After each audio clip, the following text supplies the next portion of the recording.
We're live. Well, Bill, can you hear us?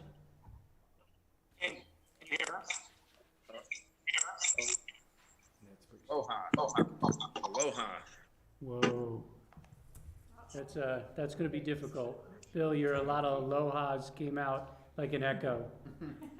Try speaking again, Hey, Bill. We've muted something. Take your computer in the other room. We're getting feedback. Sorry. Yeah. Well, I think he has two items going, so he's muted one, so I think. Hey, Bill, can you hear us now? Yeah. Okay, we can hear you. Sweet. Well, welcome to Basalt. Aloha. Aloha, Bill. Just been waiting to say that all day. Yes. You have actually a really good background. I think that's real.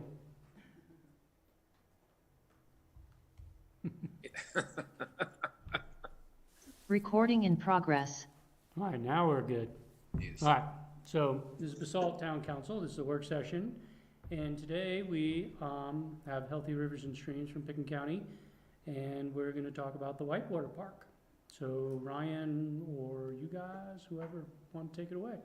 Yeah, I think we talked with Lisa a few weeks ago. James had reached out and thought like an update for council, especially since some of the council members haven't had the benefit of being on council while this project got started, and they are now at a point where they're going to go out to bid on a sort of a second phase of it, and so that should be happening in the near future. They'll talk about that a bit, and just thought for the benefit of this council, and then for our new councilors, when they come, that they'll get to hear an update on the Whitewater Park. So with that, take it away, Lisa.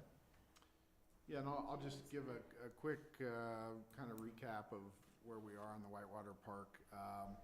It was established by Picken County, and they received approvals in 2015. And the reason that they established it was to keep more water in the river year-round through ERISID. And the original approvals included the improvements of a gravel parking area. Go down here. Gravel parking area down in this area across from the fire station area. And then there was a path down to the river, as well as some boulder steps in this area and kind of boulder platforms. And then they did the in-river improvements to create the waves. And, you know, the county came back in 2019 and obtained an approval for more seating improvements, as well as some improvements to Fisherman's Park, which is located down here on the other side of Two Rivers Road, as well as the boat ramp area, which is located here. And then for a path to go back and forth between the Whitewater Park and the Fisherman's Park boat ramp. At that time, the county received a GOCO grant and made additional improvements, and the town committed $175,000 towards improvements. And so county staff at this point has come back with a slightly revised plan that they'll talk about tonight. And so this evening, Picken County staff is here to present those changes and give an update, and then staff would like to solicit comments on whether council is comfortable with those changes so that staff can approve those amendments to the 2019 plan administratively. And so we've got Lisa McDonald here from Picken County. And Lisa, you want to identify your team and talk about the improvements? Yep, great. Thanks, James, and good evening, everybody. As he mentioned, I am Lisa McDonald. I am with the Picken County's Healthy Rivers program. Thanks for having us tonight. And joining me is Sam Bockham with Blue Green. They are our landscape architects and engineers. And Lisa Tasker is joining me. She is also a new member of the Healthy Rivers department. So we're excited to be here tonight and bring you guys up to speed on the second phase of the Whitewater Park, which we kind of call the streamside amenities and improvements down there. So I think in your packet, we talk about the impetus for the park was the county water right, which we filed for in 2010 and was made absolute in November of 2020. So it kind of tells you how long that takes. In order to maintain our beneficial use status for the water right, we need people in the water. So the first phase of the park was the recreational in-channel diversion structures, which are the waves in the park, the boulder walls, and the access down to the park, the parking up top, and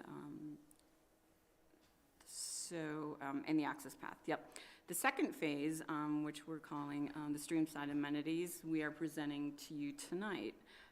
A few of the highlights of the preferred plan are bank improvements that include seating, viewing areas, restroom and changing room up at the top, a native demonstration garden, raised boardwalk, like James talked about, that connects the two parks together.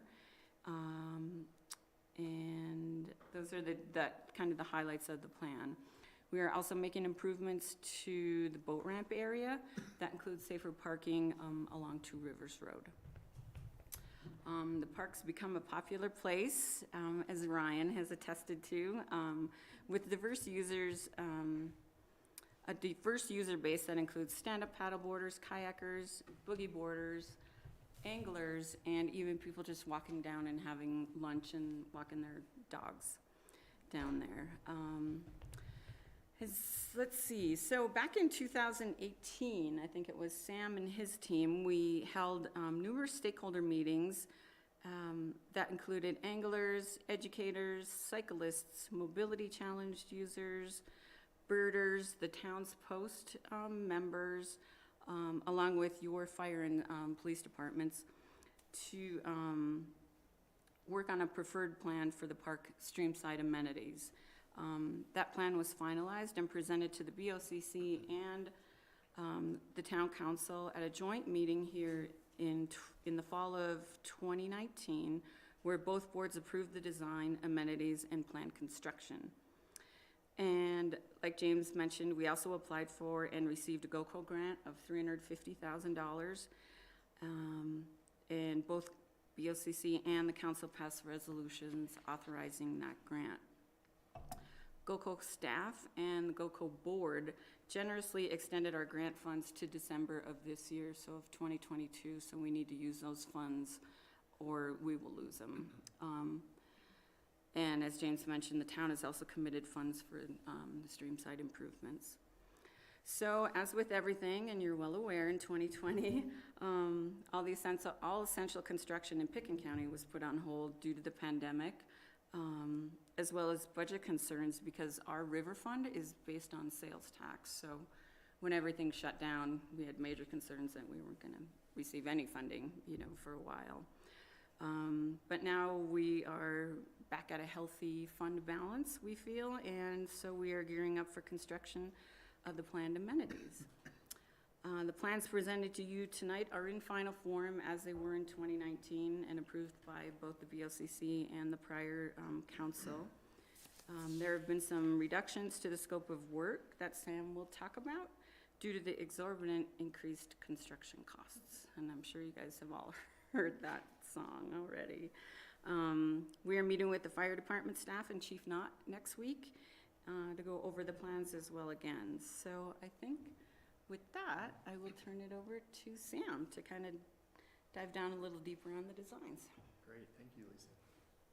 So I think it's important to clarify that the plan you see here is very, very similar to the plan presented in 2019. But as Lisa mentioned, there are a couple of refinements. So I will highlight that as we walk through the plan. Starting on the left, we're maintaining the parking as we had in 2019 at 7 spots, plus that ADA accessible space. We still have Two Rivers Road flanked with bioretention gardens or rain gardens on either side. That is to help mitigate and control the stormwater runoff. We're continuing to have an upper path that will complement the lower path that exists down into the water's edge. This upper path is a paved area, and it is going to run along the bioretention area and really provide a nice experience of this linear park for the user. It's going to allow people to access these seating and viewing areas. We have identified key locations for benches, for viewing the river, for viewing in-water activities, for viewing these wave structures. It's a flexible space. It's intended for larger events. It's intended for smaller events. It's intended for everything in between. So it's all about a flexible, usable space that is accessible to all.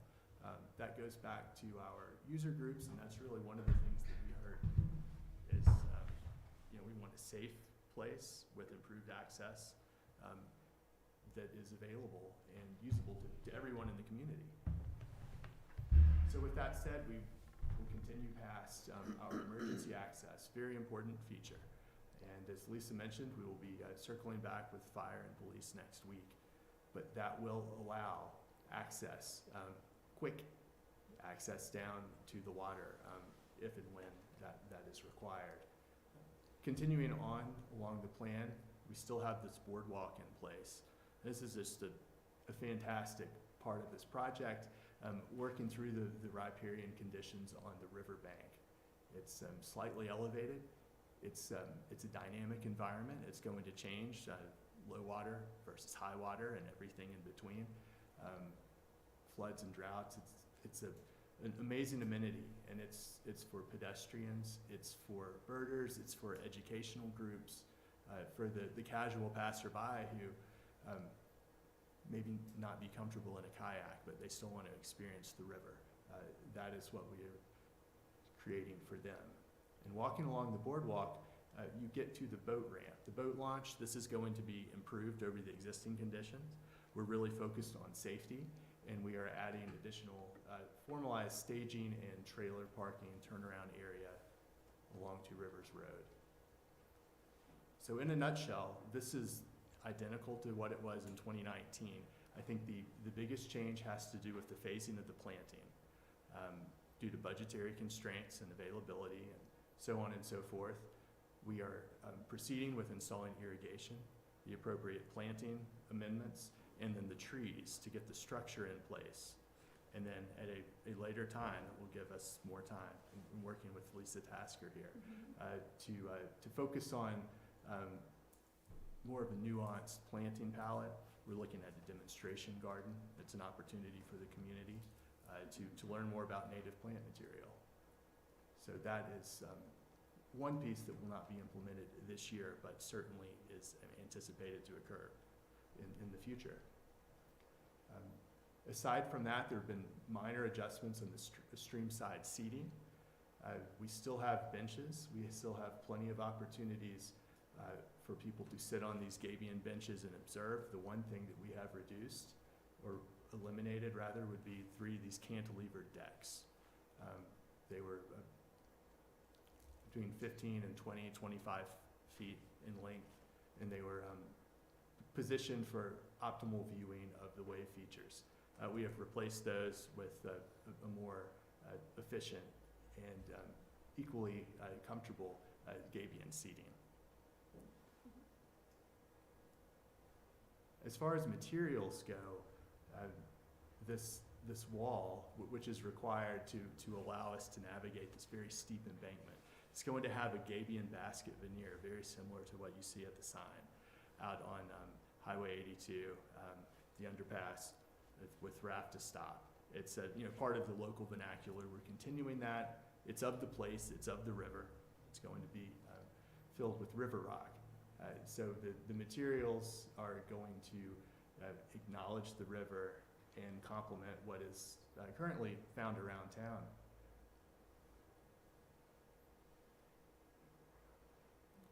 I think, generally speaking, that's a quick summary of where the project is today and comparing it and contrasting it to where it was a couple of years ago.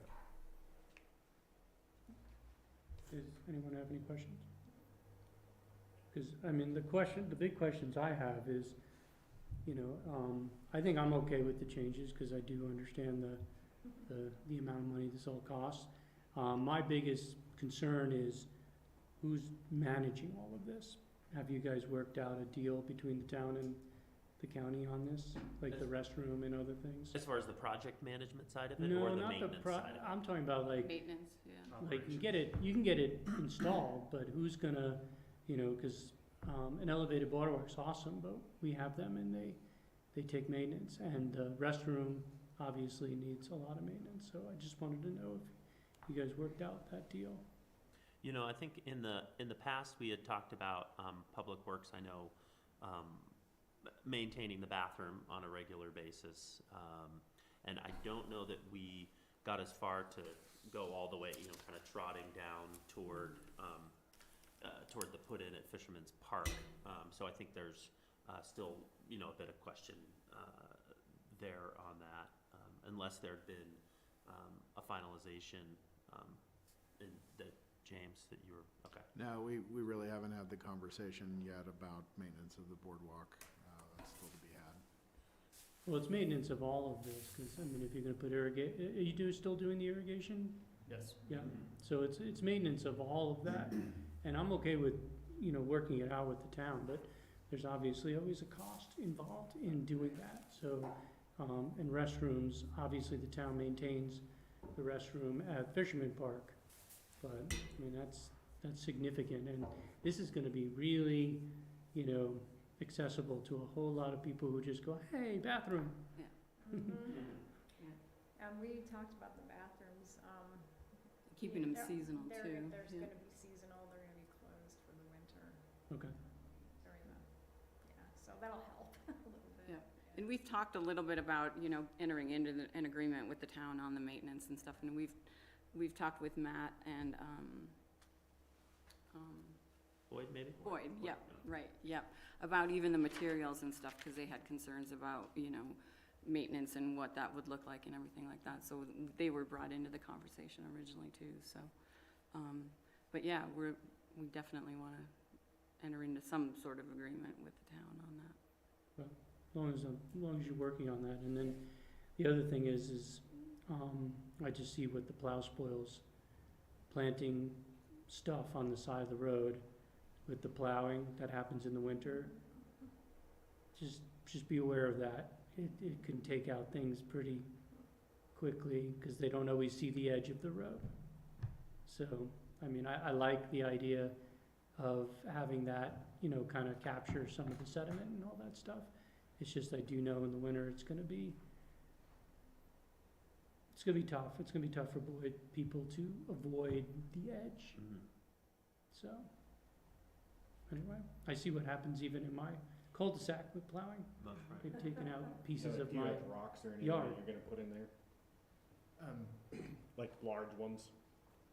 We're not planning on doing that just because of the potential conflict with the plow or even a vehicle, but, I think we will indicate very clearly where the demarcation is between the pavement and the planting, to your point, it gets a little fuzzy in the winter.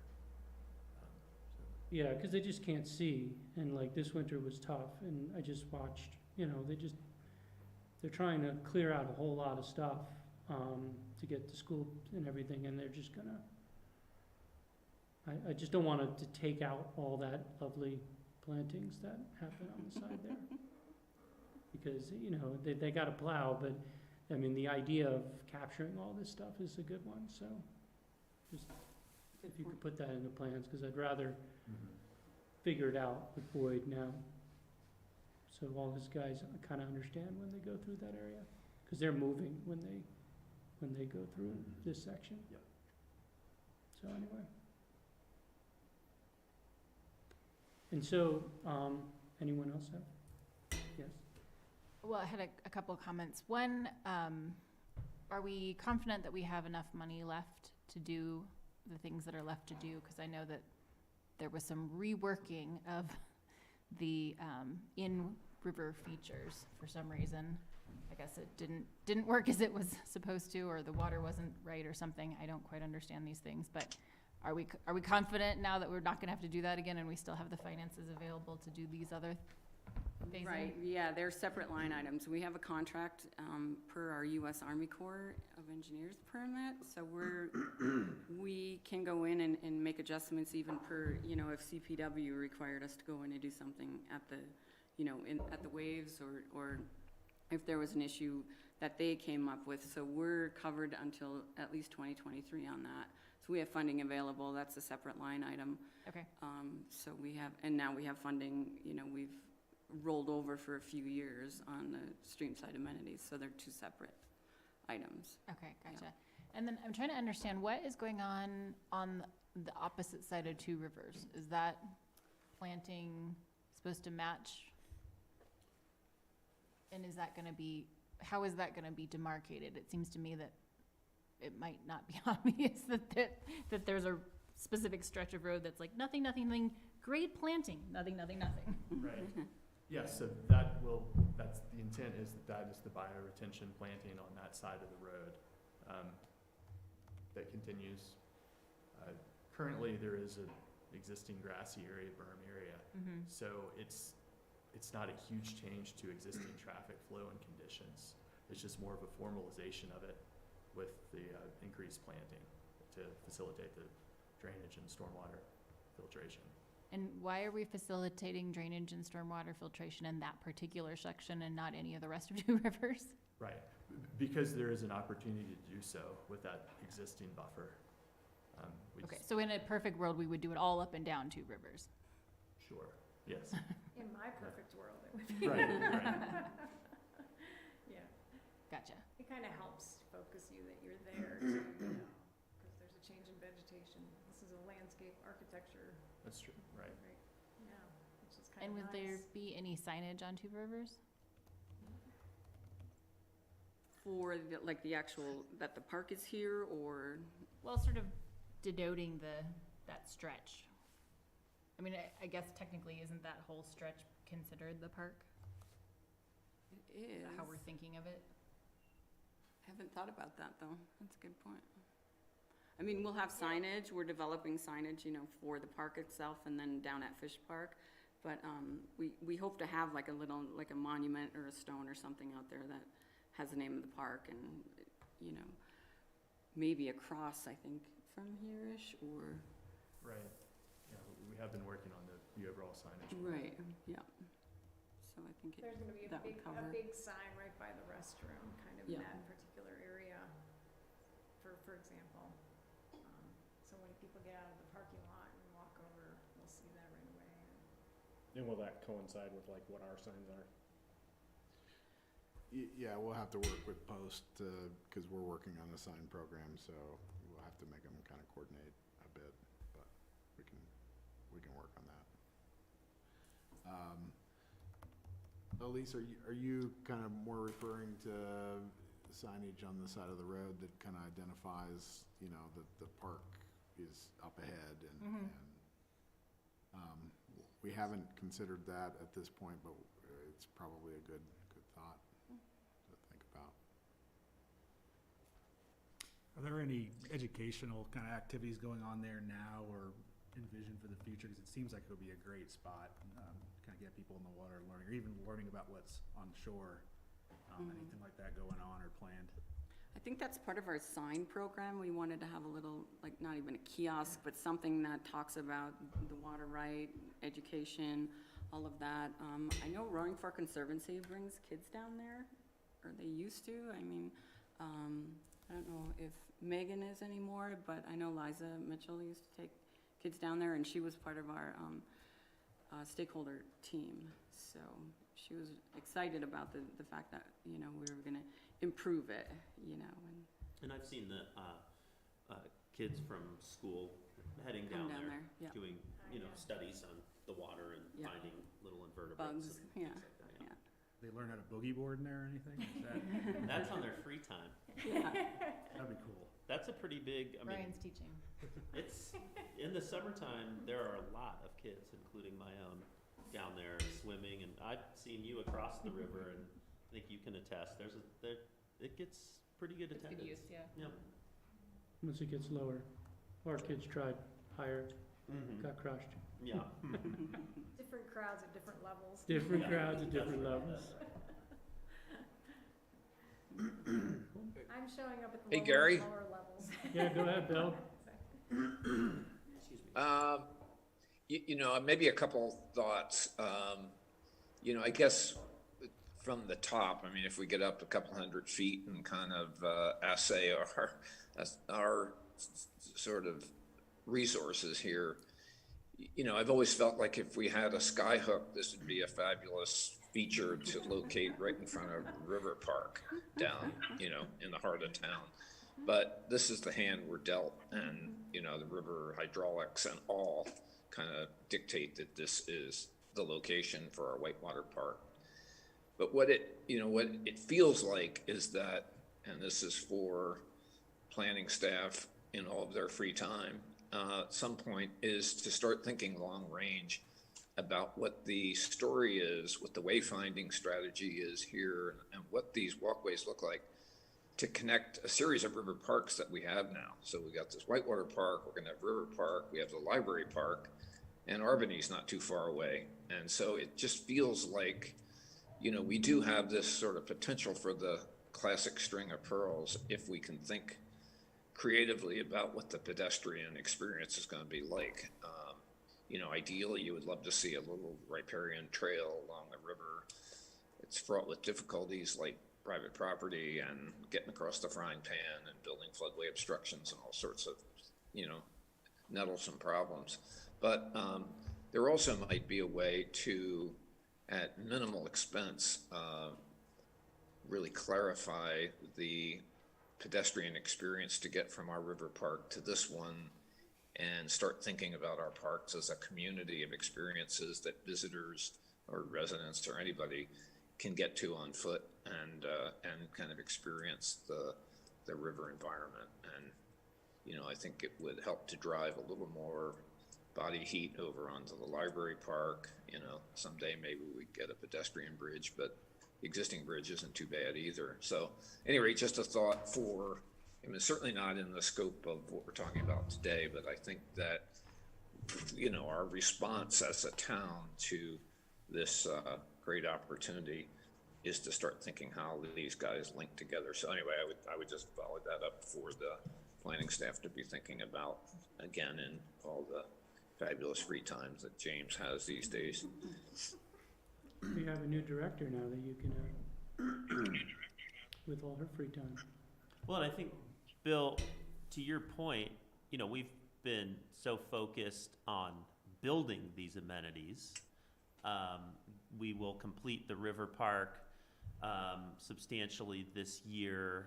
This whitewater park will be substantially complete, ideally this year. Then we've got Confluence Park, and so I think you know, James can back me up here, but I think that sort of string of pearls you mentioned, I think that's something that has been brought up in the past, and I think now's a good time, once we kind of get the superstructure built on these, that you can start thinking of ways that they can be linked. And I think that's part of Post's notion of having a signage plan in the park. So I don't think you're too far off, and you know what you know, some of our committees have been working on. So I think it's something we'll see in the next few years. Even all the way down to the FedEx put in, you know, we've talked about that section too. Yeah, that's Because right. now that Robinson, we improved down there at Robinson Diversion, people are really starting to, you know, float that part of the river too. So love to continue on all the way. Yeah, and add room for conservancy. Yeah. Yeah, we add room for conservancy into the formula. We've got, you know, quite a kind of little river town here. This could be people to see, you know, the models at the conservancy and then actually walk out and see this stuff happening in real life. So just a thought I didn't want to lose. Thank you. I missed the start of the presentation, but I believe in 2019, wasn't there a bridge on this project? I think yes, there was a bridge that was, was contemplated to go over, and then we had a path Yeah, on the other side. Yep. And so is that, oh, there it is, okay. And so is that phase 3, or is that? Maybe Is that someday. wishful thinking and? I mean, I think the bridge was like $1 million itself, you know. and- Oh, I trust Yeah, me. yeah, They talk about it all the time, but I Yep. just remember all this pathway on the other side too. and right, So, right. okay. Yep. Cool. It looks awesome. And I think even the third phase is, you know, is to do some improvements at Fisherman's Park too. We've talked about that, so. Well, and I remember that one of the big ideas was to have that Fisherman's Park be a landing place for sort of classroom activity to start, and then, you know, Yeah. find your way into the park. Yep, yeah. So. I like it. We're excited. Everyone good? Okay, cool. You guys got anything else? Cool. No, I think that's it. All right, cool. Yeah, thank you for doing it. Yeah. Thanks. Thank you. Yeah, I And can't if wait you to guys- see. Keep you posted. And if Yeah. you guys are interested in the water right, because that's really the main reason why we did this, I did give you a little extra handout if you're, have any sort of interest in nerdy water rights that are associated with the park. Thank you so much. Thanks, everyone. Here, Elise. Lisa? Oh. That's me. Thank you. Thanks, When Bill. did you think you were gonna go try to post the bid?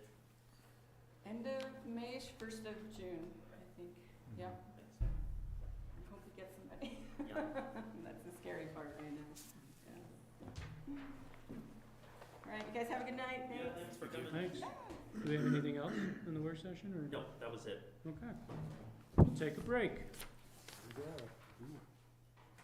Sorry. You just wanted to do that. Yeah. Meant to I tell you did, that, yeah. I had a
We good?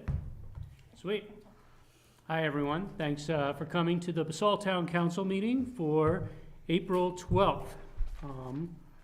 I am Bill Kane, if you haven't noticed. Bill is actually in Hawaii at this moment. That's not a Zoom background. And so I am acting as mayor on my last meeting, which is why I have. You're gonna have to get a gavel. lot more haggard, you're gonna have to get a lot more haggard looking. Bill, no talking.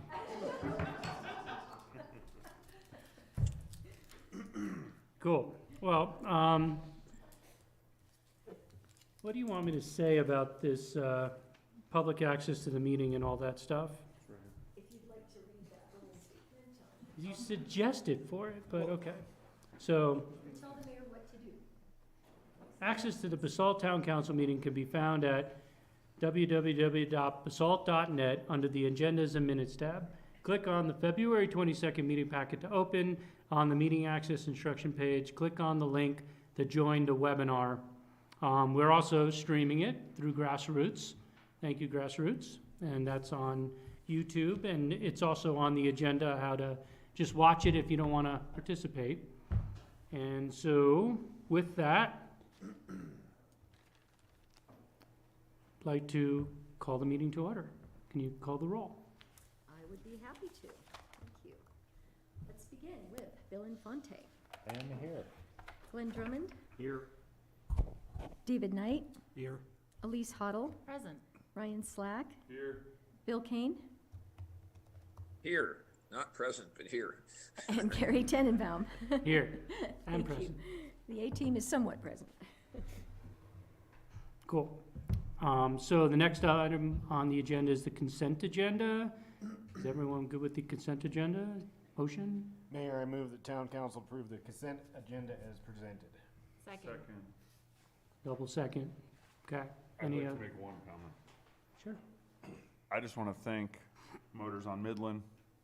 I know it's a labor of love, and I think it's one of the best events that is done.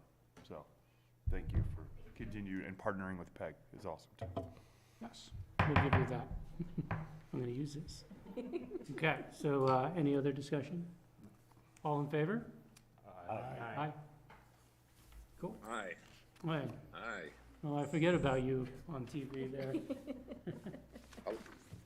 I'd vote aloha. I don't know if Aloha works, Jeff. I heard an I. Started with an A. Okay, so the next thing on the agenda is public comment. So this is a call to the public. If they want to make any comments for items that are not on the agenda, all agenda items, if you have comments for those, will be special comments for that. Is there anyone online for the comments? We have a phone call-in listener. That's Boyd. Oh, that's Boyd. Okay, we're good. Okay, Thought that Boyd was doesn't get to comment. So, does anyone in the audience want to comment on things that are not on the agenda? Yeah, come on up. So, Hi, I'm Sandy Kaharchak. I live across the street right here. I was just wondering about, I'd heard that the Two Rivers Cafe was not allowed this summer to have seating outdoors because of something about the sidewalk. And I just wondered why that is, but also, I just think the best part of COVID happened to get us outside, for the restaurants to sit outside, for even blocking off some parking spots in front of the Brick Pony. I thought that was great. So I was kind of surprised when I'd heard that they might not be able to, I'm not sure even which restaurants were told that they really didn't want them to sit outside. If anybody has any information on that. I could respond to it just Sure. briefly. Yeah, so part of the reason that we were able to do that is because the state had a temporary allowance for extending liquor license beyond what their current liquor license boundary is. That has since expired, so a lot of these restaurants who have been out in parking spaces serve alcohol, and so that program, will not be continuing into this next year, so that's part of it. The other part is, while we had some really good feedback on being able to dine outside, we also heard fairly regularly from businesses adjacent that were upset excuse me, for losing parking spaces that were valuable to them. And so throughout we had sort of couched it as a temporary measure, and now that in Willits we've sort of reached build out, and down in this area, we hear pretty frequently that parking is tight, and so we're just trying to be sensitive to that. One of the things that we're doing with the Midland Avenue Streetscape project will be to explore some of the areas that we could enhance for outdoor dining, perhaps. But as far as the parking spaces go, it's kind of a tight, a tough one for us, just not getting sort of all of the businesses on board with that. And then as for the sidewalk in front of Two Rivers Road, part of that is just access, ADA access, and people being able to move back and forth through there as you put them in between the curb and then those posts. It gets really tight, so if you have more than one person, if you have somebody that's handicapped, then you're going to have some issue with getting them back and forth. So that was really the reason that that was going forth. But the good news is we have some improvements coming, and there is actually a survey up right now that you can access through our webpage. So we really want to hear from people on sort of what's important to you for those improvements. Great, that's a great explanation. So probably with the new beautification, they are planning, or is it still up in the air as far as larger sidewalks so that there could be outdoor seating for these restaurants that maybe not take up a parking spot or anything like that, but could be outside? Yeah, we're getting public input now, so no conclusions yet. But one of the focus areas is to enhance pedestrian access, and that means widening sidewalks and creating better crosswalks, bump outs, and things like that that can just kind of make the experience on Midland better. Okay, so, great. Well, and also if you can get if you give him your name and email, he can get you all that information so you can make that comment in the planning process. Oh, that'd be great. That'd be great. That'd be great. Okay. Yeah, because it made Basalt alive. I mean, it really did. And being outside and place that people want to come to. Cool. They come down here from Aspen because, well, number one, the price, but number two, it's Basalt. And you can sit outside, you can ride your bike down here, and you can be outside. And I think everybody is very worried about being in an indoor area now, because COVID, who knows, it can come back again, who knows, but just health-wise, I think be good. But thank you. You're welcome, and your definitely leave that email and then Okay. you get. Great, I Great. will. Yeah, Sandy, Actually- you just signed in on the back. Okay, yeah, great. that's great. Thanks. Thank you. Guys. Thanks for all you do. Thank you. Thanks. Anyone else for stuff that's not on the agenda? Okay. So next up is, we'll do council reports, comments. David? This is a great job with the Sound of Music, and check it out if you guys haven't. This weekend, I think is the last set of shows, is a Saturday matinee, a Sunday, and maybe a Friday, I think. But yeah, check it out. It's pretty cool. That's a good one. Go, please. So quick report out on all my committees. I just wanted to let everybody know that the Eagle County Climate Action Collaborative has released their 2021 greenhouse gas inventory, which of course includes our little section of the world over here. It's no surprise, pretty much what you would expect in terms of where the emissions are coming from, but you know, more, the more information we have, the better that we can act on it. So if anybody's interested, let me know and I can get that forwarded to you. And then next up, I wanted to let you know that CC4CA, which is Colorado Communities for Climate Action, is looking for somebody to testify for House bill also on greenhouse gas inventories. And I can get you all more information about that if you're interested in testifying. And then for CORE, Community Office for Resource Efficiency, I wanted to especially let our new incoming counselors know that we have restructured. And so there's sort of this board of directors level, and then there's all these committees underneath. And so we have a finance committee, a program committee, a development committee, and so on and so forth. So we actually could use more people if anybody is interested in sitting on any of those committees for CORE. I'm kind of looking at Dieter because I'm really hoping he might want to sit on the finance committee. And then last but not least, I haven't really given a update on the Greater Roaring Fork Housing Coalition lately, so I wanted to let everyone know that all of the communities up and down the Roaring Fork Valley have signed on, as well as CMC. And we now are in the process of having all of those communities review articles of incorporation. And this process is leading to a June application for federal grant money for housing programs. Awesome, thanks. Anyone else? Ryan, you're up. Manager's Okay. report. Great. I'll be fairly quick here. First, I wanted to just make sure you all approved the Motors on Midland grant application, but I did want to introduce Amy Honey because she and I chatted a little bit today via email that she has now been hired as a staff person with Basalt Education Foundation.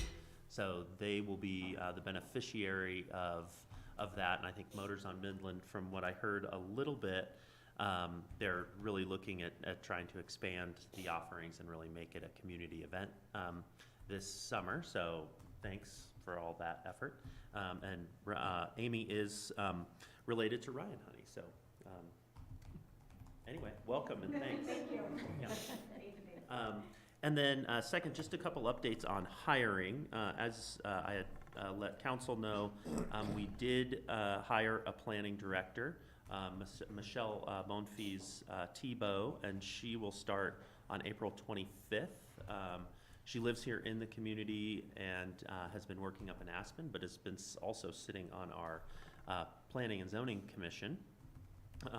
Really good hire. We're really happy to have her and excited to add and get staff back in the planning department. James and I have been also doing some interviews on the staff planning analyst position again, so we kind of went through a second round. So hopefully we'll get that filled here in the near future. And then we are also hiring a new rec director. So Brian Pacenti is leaving the town, and we did interviews yesterday and today. I had Aaron Munch from the police department and Matt Wagner help me with those interviews. Had some good candidates, and so I think I've got somebody to make an offer to on that. And then today we were able to hire a pool manager. So that's, believe it or not, coming right around the corner, even though it doesn't look like it. And so we're starting to see things take shape for the summer, which is going to be a busy summer, we know. I'll leave it at that. Thanks. Okay, great. Well, the next up is the tobacco tax expenditure proposals. I'm excited that this is coming before I leave because I've been hounding you to spend the money. So it's good that we can find ways to do it. So Ryan, Christy, whoever wanted to introduce this. Yeah. I wanted to get this on today's agenda, sort of in your honor, Gary. You've been, like you said, hounding us on it. And it's one of those things where we had this tobacco tax. It ended up being more revenue than what we initially anticipated by a long shot, and seems to be increasing year over year. And there's a couple theories on why that might be, but ideally in the future we get it to start inching its way down. But in the meantime, we're able to support some really neat programs with it. And so I invited a few applicants from the school to come tonight, and I'll kind of give a little bit of background and then let them talk. But Jennifer Elsperman is the middle school principal, and so she has a proposal in to us to discuss. And then we have Jason Santo and Jeff Gatlin.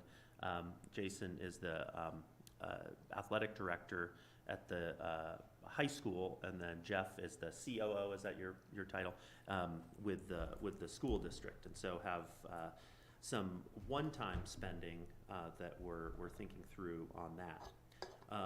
So as a little bit of a reminder before we invite them up, last year, as we started thinking through programming for the money, we had worked with the Hope Center and ultimately got $150,000 for the Hope Center. They help us with crisis response with our police department, but then also that money was going toward counseling for community members, so you can get free counseling through them. And secondly, we worked with the Roaring Fork School District and are funding a position for 3 years at $100,000, and that was to have a counselor in the elementary school. And if you remember from our conversation last year, we had heard that Eagle County was also throwing in funding for counseling at the schools, and right now they're on a 3-year funding schedule as well, and that helps to fund counselors in the middle school and high school, as I understand it. And then lastly, last year we kicked off the nonprofit grants, and that was reviewed by our Vail board. So David and Gary both sat on that board, as well as some folks from the community, and we received applications and were able to give out grants, $10,000 grants. So we spent about $80,000 on those grants for the community, and that's now been deployed into the community for after-school programs, in-school programs, summer programming, as well as for some support for adults as well. So our plan is to have that again this year. We've posted on the website that those grants are available. We have applications up, and on the 22nd of this month, intend to get those back and review it with the Vail board again. Sans Gary, we'll hopefully have one of our council members, maybe one of the new ones, sit on that board and help us work through those. Also, the Picken County Detox was something that we have supported over the last few years. That's a really important service. Chief was unable to make it tonight, but if he was here, you would hear from him that that's a very important tool for them. As opposed to bringing people to the hospital, you can bring them to a detox facility where they're not being charged normal hospital rates to get through an issue, but then they also have sort of a continuum of care where they can get counseling and some access to resources beyond their stay. And then lastly, last year we ended up putting an additional $30,000 into our discretionary grants with council. So we had a lot of grants, and that was Elise and Glenn, and then David, you were on that as well, right? And we were able to fund some really good community grants through that. So in toto, last year we spent about $377,000, which felt great, and it was a good way to kick off the programming. But as Chrissy and I have been kind of thinking through some of this, we ended the year with a balance of a little over $1 million in that account. And we're expecting to get revenue on the order of $600,000 or so this year. And so you know, as I said at the beginning, I've been talking to these folks at the school district, and what we have before you tonight is two different proposals, and if they're funded fully or recommended to be funded by council, that would total about $700,000 in addition to what we intend to spend. So we're up into that $1 million range. So, you know, I think we're starting to chip away at some of these things and really get money out into the community. So the first proposal that we had received was from Basalt Middle School, and there's a request basically for $150,000, $100,000 to go toward funding a Spanish teacher to teach math to middle schoolers, where there's a sort of a lack of continuity right now between what happens in the elementary school, where you have the bilingual ed, and then that drops off in the middle school. And you know, I think some of the native Spanish speakers are not getting the support they need. And then secondly, there's another educational support position that's half-time that is requested. And so that would be for 3 years. And then the second is coming from the high school, where there are, these are the capital improvements that have been requested from Mr. Santo. And the high school is redoing their weight room, and they've been able to get pretty far with that, have had some nice grants from community members, and they needed a little bit more money, $31,000 or so, to get it over the line to complete that. The second was renovating the Basalt High School track, which the school district is proposing to put in approximately half the money of $136,000. And then lastly is to renovate and build new bleachers on the home field side with a new press box. And that was for $380,000.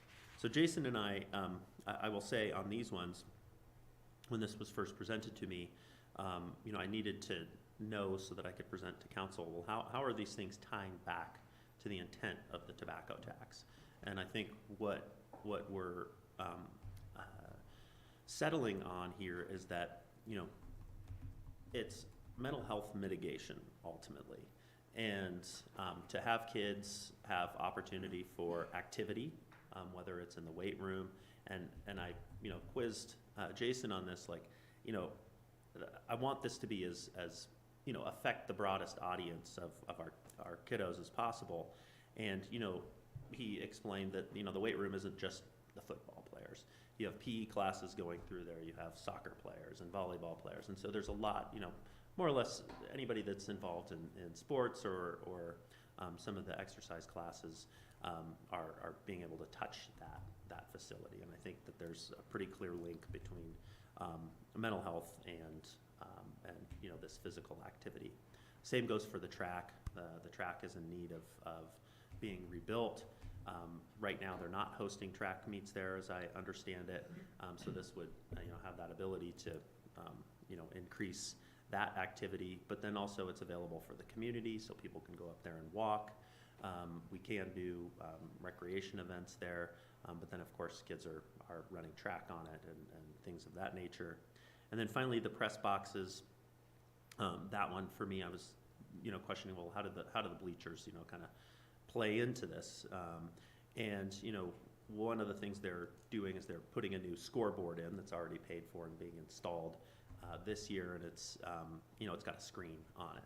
So wanting to, you know, utilize that space to have, you know, kind of weekend activities, movies, you know, in the park, so to speak, for high schoolers, doing classes, you know, sort of broadcasting and things like that, getting kids out. And then of course it is a community asset. You know, we have done a lot of work, the PD has over the last few years, to make those football games and other sporting events that occur up there alcohol-free, and so not allowing alcohol in there, so kind of creating you know, a safer, more you know, sober environment for activities on the weekend. So I think explained sort of the high level, but I would like to ask the applicants to come up to and just explain a little bit more, because I think they can get into depth for any council questions that might be out there. Who wants to start? I'm not the middle schooler sitting in the back here. Assistant Principal Molly Tiernan is here too, and then Grant Waller from the elementary is here because he's the one getting a lot of the complaints that we might not have the next step when kids leave the elementary. So I'm Jen Elsperman, principal at Basalt Middle School, and we are, we're asking for a full-time position for a bilingual math teacher, and part of the goal of that is to continue the dual language program or allow us to transition more into that with our 5th and 6th grade. Particularly, those are the numbers that are coming up larger and larger, expecting and hoping for dual language. The other part of it is really for math support, because a lot of students lost math instruction during that time. And so to be able to offer smaller class sizes is huge, and to be able to fill gaps so that as we move them through middle school, they'll be ready for the next steps.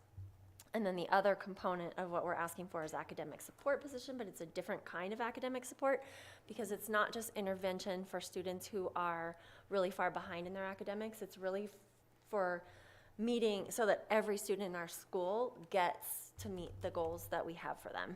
And sometimes that's someone who is disengaged. Sometimes it's related to executive skills and helping them get organized and participate in whatever way they can. And sometimes it's really providing more academic advancement. So this would be half-time position added on to our PEAK, the program for educationally advanced kids. Anyway, that's what we call it.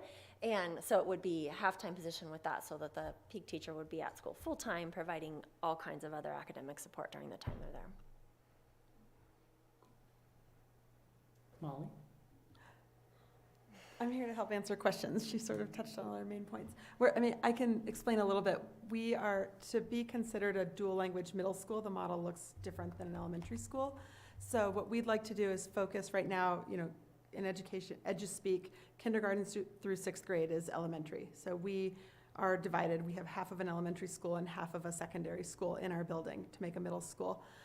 We'd like to make sure that our students that are at BES, which next year is 75%, and if I'm correct, I think over 90 students in kindergarten out of the about 100 are participating in dual language.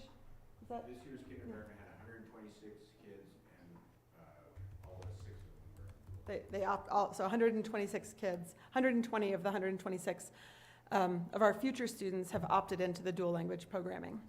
So we're getting ready for that.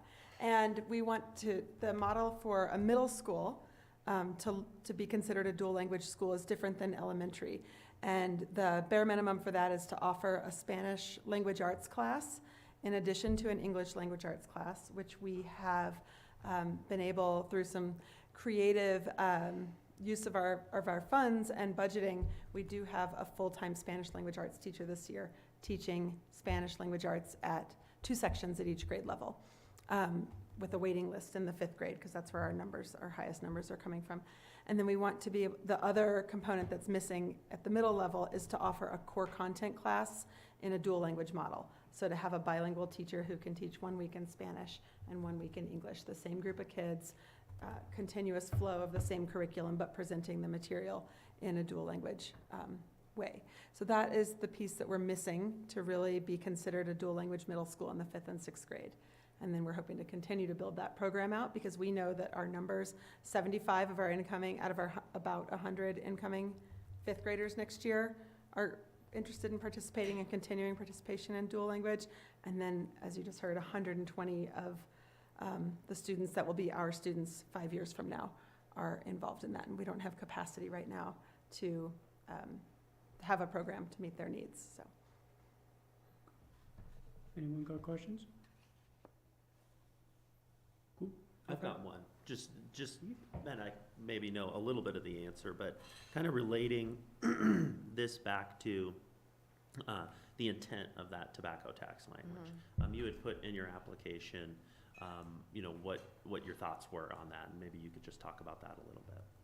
Yeah, I know recently Jessica Leahy, who's an author, presented in Aspen, and she wrote the book, The Addiction Inoculation, which I have quoted in our grant, because as you're reading through The Addiction Inoculation, it's not just about talking to kids about substances and having all kinds of conversations about that. It's about reducing toxic stress. It's about increasing academic success.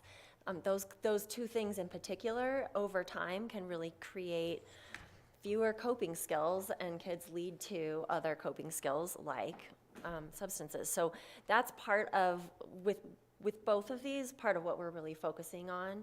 And then the other part of it is just that community, really building the community. We have 63% of our students currently have bilingual households and speak English and Spanish at home. And so being able to really honor that aspect of our community better than we've been able to honor in the past without having to give up. Because one thing that our school is really known for and proud of is that we offer lots of different activities. The middle school brain, you'll see this in my newsletter this week, those of you who get it, the middle school brain craves novelty and risk. And so we're trying to provide a lot of unique and different activities for them. And part of that is Spanish, part of that is STEM, part of that is everything else we offer, like the geography class in 8th grade enrichment, behavioral economics in 7th grade enrichment, just lots of different things that we're trying to offer students. And we don't want to have to let go of some of those things in order to provide new programming. And over time, we kind of adjust and follow where our enrollment is and where our FTEs are, and when we have been able to figure out how to put Spanish into that mix. And so I'm just really excited that we might have the opportunity to take what has happened in the pandemic and I don't know if we can erase it. I don't think we can erase it, but hopefully we can limit the negative impacts that it's going to have on our students through this money, and then sustain over time what's needed after these 3 years when we see what the needs are at that time. And I could speak a little bit to brain research, and this was a late addition. It's in the application now, but I don't think it was in the version we originally shared with you. It's right here. Sorry. So, but the effects of being bilingual on an adolescent's brain really mimic the same effects that we see when you talk about a musician's brain, and specifically are in the areas of executive functioning and specifically in executive functioning, attention, and working memory. And so we know that those are two specific areas that helps the front part of their brain just make better decisions. And so whether that's in school, and how are they maintaining their composure when they're learning, how are they handling challenges, how are they reacting when faced with a task they have no idea how to start, or is it outside of school? And those same executive functioning skills that help kids make good decisions in school help them make good decisions when they are in a social situation outside of school. So what we can structure in school, we are always trying to teach kids how to apply to the real world, knowing that in school is a structured practice area for that real world application. And one more thing to add, just that we do have a lot of support coming right now from the state, from the district, from the town for mental health. And the academic component is the piece that we're really asking for to balance that out, because both are extremely important for our kids to get what they need to avoid some of the options they might have down the line. I personally think that just reading through all three of these, it's as good of a use of funds as possible. Yay. I think it's a good idea. Totally support it. Cool. Anyone else have anything? Because I think Jeff and Jason just wanted to touch on the other pieces. Yeah. Okay. Thank you. Thank you. Thank you. Thanks. So much. And while we're up here, thank you for all the support of the Hope Center. That's been amazing. Mm-hmm. Essential. Yes. Thank you.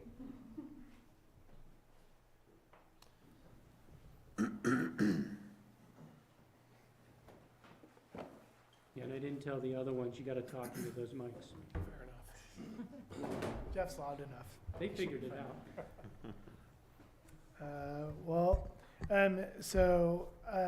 The three proposals that we put forward for the high school, it's pretty easy to break down. I think The first one being the weight room. We have already invested in the weight room.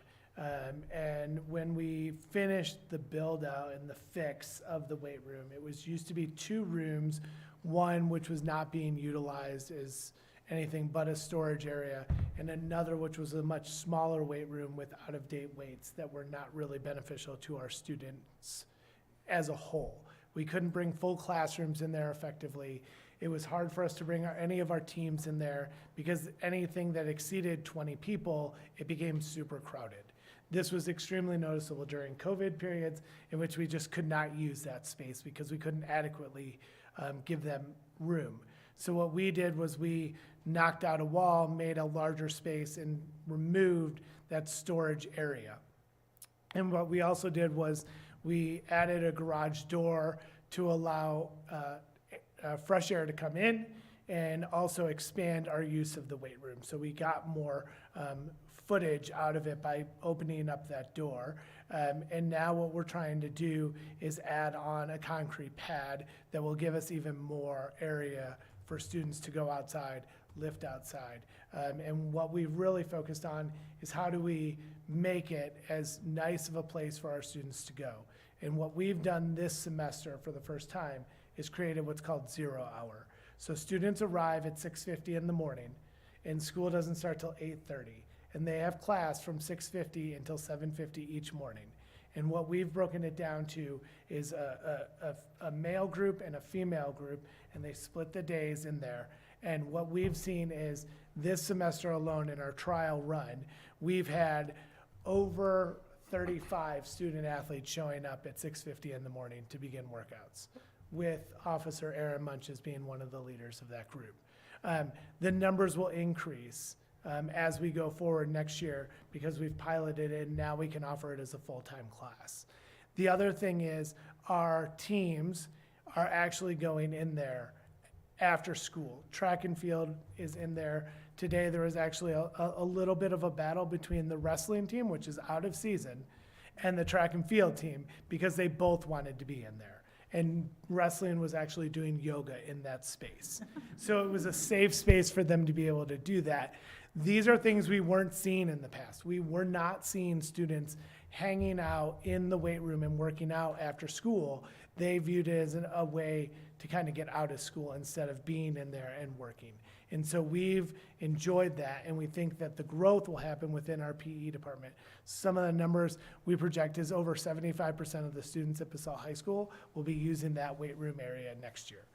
And so we think that's a huge growth, something that we can do before school and potentially bring them in after school as well. And that's a program that we're working on as well. The track is another thing where we can get students outdoors. The track currently is cracked in areas and not really safe for us to host a meet. And it's not something that we can use frequently. And we know community members were going out there a lot during COVID when they were able to be outside, but they're also using it frequently now. And our track team is out there, minus today, as much as possible and has requested the idea of hosting a track meet in the future. And potentially hosting league meets as we go forward. The tricky part with that is we don't have a track that is usable for those type of situations. So this would fall in line with allowing students both in PE, track and field, and all of our other sports to be able to use that area as well. Yeah, I think I'll add a couple things at the end if you want to keep going through. Okay. And then the final project is the new bleachers and press box area. And the reason that when Ryan and I began talking about this is we made an investment at the end of last year to bring in a new digital scoreboard, which would become a video scoreboard, which would allow the community to come up and participate in a wide variety of activities that we could use. But initially we think of movie nights out on the football field lawn, using that area for students to be able to have pep rallies outside, also a way for us to host graduation in a safer environment that is more ADA compliant as well. The scoreboard is scheduled to go in the next couple weeks as soon assuming they can get the metal piers in. And then this summer, we would be able to roll out activities for our students. We were hoping to have it in line by prom week. At this point, it looks unlikely with the snow that happened today. I think that's going to delay us a little bit. If that were to happen, activities that we would be using this press box area and the bleachers area we have proposed the idea of a movie night outside in the middle of the week for our students to go out, bringing in food trucks from around the community to be able to participate in that. That is something we will continue as we go forward into the fall with homecoming. We will be able to use that space more frequently with our students. We also started a course this semester on journalism and broadcasting, and what we've seen is there's been a rise in sports media production around the country. It's become one of the fastest growing areas in the United States for businesses now. And what we've realized is with the classes that are going in there, this press box will allow more students to be able to come up there and help produce some of the events and some of the graphics that go onto that scoreboard. So we kind of keep them in the building by working with them on the graphics to produce and the videos for these events, and then they're able to do that on their own and basically be able to run the scoreboard with a sponsor there to assist them. Yeah, I think it's also important. I'm in charge of all of our capital planning for the school district, and certainly these three requests align tightly with capital. And across the district, we see that our capital requests far exceed our means, and we really focus on life safety and code compliance when we're looking at how we spend our capital dollars. Even the projects that Jason mentioned, the putting together the weight room, the scoreboard. Jason was able to put those together creatively, and we often rely on great partnerships and creative solutions to get some of these things done. So I think it's important that we don't always have the means to do these things, and we certainly appreciate the consideration and support as we sit in front of you asking for what is a significant amount of dollars, and that's not taken lightly. But again, we appreciate you guys listening to us and hopefully considering the benefit that these would add, certainly to our students and the broader community. Anyone? I just appreciate how quickly we kind of you all came up with those solutions. To take an opportunity and having all these dollars that need to be spent, we got to get some benefit out of them, and then turning that into ideas that are going to be an alternative to something more unhealthy. The kids can be able. It's awesome. So I'm fully supportive. And I would only add that the 4 years now that I've spent on town council, I've always been disappointed that we haven't had mechanisms to support schools more generally, because it is very true in my mind that a healthy community is based upon healthy schools. And great towns have great schools because great schools attract great families. And so our ability to invest in you guys now, I think, is absolutely critical. And thank you for pulling something together so quickly. And the reality is we will probably have lots of money continuing to flow in from the tobacco tax, which means we'll be able to sponsor more great projects with you guys. So thanks. I mean, for me, yes, I agree with my fellow council people that psyched that you guys were able to pull out that much that quickly. And to me, it always goes back to keeping kids occupied, keeping, kids, especially, the middle school and the high school, giving them opportunities to do things. And weight room is huge. I mean, I know my son is in track and field and he loves the weight room. And, that new weight room has changed it. They want to go there. And there's kids that don't participate on teams who just lift. And it's really pretty cool to see how that'll do it. And I do see a ton of community members. I'd love you to redo the track at the middle school too, because, the reality is I see a ton of community people that love to run on tracks and they love to do that. And so, that's a huge community benefit. And, the bleacher thing, I was kind of struggling. I saw Jeff the other day and I was like, that's a struggle. But, to me, with this new school board and everything else that goes along with it, and, it's kind of a cool, the press box being something, broadcasting and producing is kind of a cool new way for kids to do it. And if that helps, I'm all in favor of it. And to me, I looked at the tobacco tax. I was here when we put it on the ballot, and I read the language of it. And we have pretty broad power in that tobacco tax. It's just got to really benefit the community to help our community's mental health and addiction. And so I really feel that these meet that, and I'm supportive, even though I won't be voting for it. I'll push these two behind me to help support it too, because they'll be on when it comes in, but I'm totally in favor of it. And it's pretty cool that, considering, I will go back in time to when I started, and the school district back in 2006 and the town were in not the greatest, partnership back then. It was amazing. We've had to have controlled meetings between the school board and the town council. Like, we were on one side, they were on the other, and it really was difficult. And now, what I've seen, 16 years later, is just an enormous partnership, and it's really impressive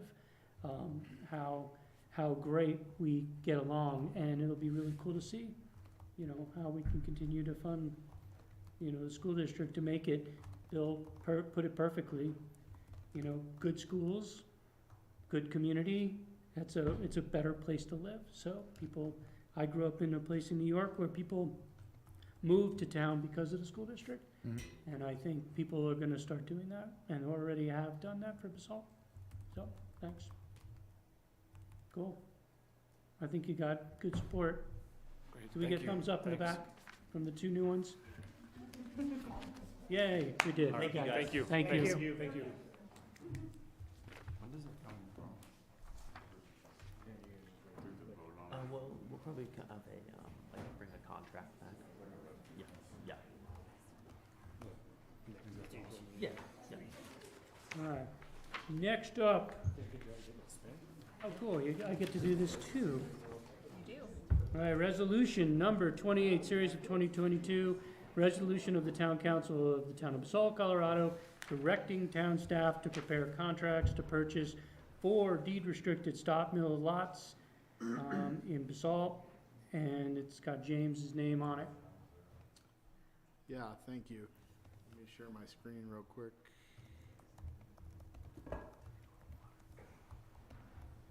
So this item is consideration of a resolution to direct staff to prepare contracts for the purchase of the 4 deed-restricted lots in the Stotts Mill project. In the Stotts Mill approval ordinance, there were 4 lots that were approved to be deed-restricted with price caps, and it also included the opportunity for the town to select the purchaser. These lots have a maximum price set forth in the approval ordinance, and it was $175,000 with an annual escalator on it, such that the prices are now just over $200,000 per lot. The developer has asked the town if they want to purchase the lots, and the town's real estate consultant, who's a contract consultant, Ted Borchelt, has recommended purchasing the lots as he believes that they're a good value to the town. The Basalt Affordable Community Housing Committee, BAC, and staff also thought it important to purchase the lots to create housing for future retention of town employees. BAC supported using funds other than the Basalt Forward 2030 funds, but we've done an analysis and there's not quite enough funds available to purchase the lots outside of the Basalt Forward 2030 funds. So staff is proposing to use a portion of the Basalt 2030 funds. So this evening, staff would recommend considering adoption of the resolution to direct staff to do purchase contracts with the developer. So staff would suggest providing council discussion, and if you're comfortable, you could adopt the resolution. Well, and we don't have to make any decisions right now about, you know, what we do with the lots. We just gotta make a decision to buy them, cause then we can choose what to do with them in the future. Yeah, and they're single-family lots, each of the four. Can you show which ones they are? Yeah, they are, these two right here. Let me orient you a little bit. This is the multifamily portion of the development. Here's the South Park over here, and here's the North Park. There are these two lots and these two lots, and you've got them outlined in your packet as well. And if you own two of them together, there is the possibility to do a duplex and attach the units in the approvals. So Bill's got his hand up. I didn't know you wear glasses, Bill. Gary, is to be acquiring these with proceeds from our Basalt 2030 bond initiative. That's the source of funding to fund these purchases. Just clarifying for the record that that's the case. Yes, from Basalt Forward funding, is that what you had asked, Bill? You cut out a little bit. Yes. That's correct. That's what the proposal is to council. Great, thanks. I just on the record for that. Thanks. Okay. Anyone else got a comment, question? I have a question. Sure. Are we required to offer the amount that they have, I forget what the word is, that they have escalated to, or? Yeah. I think we are. But it's significantly discounted from, the free market. Right? Because I think, like Ted was saying, the other ones were 275. No, 5. Yeah, they resold one They're a lot. recently. They sold one for nearly 5. For over 5. Yeah. Well, at the time, I thought 175 might have been too expensive, but it was a much different time. Different time. So it's a great deal for us to get this. I think so.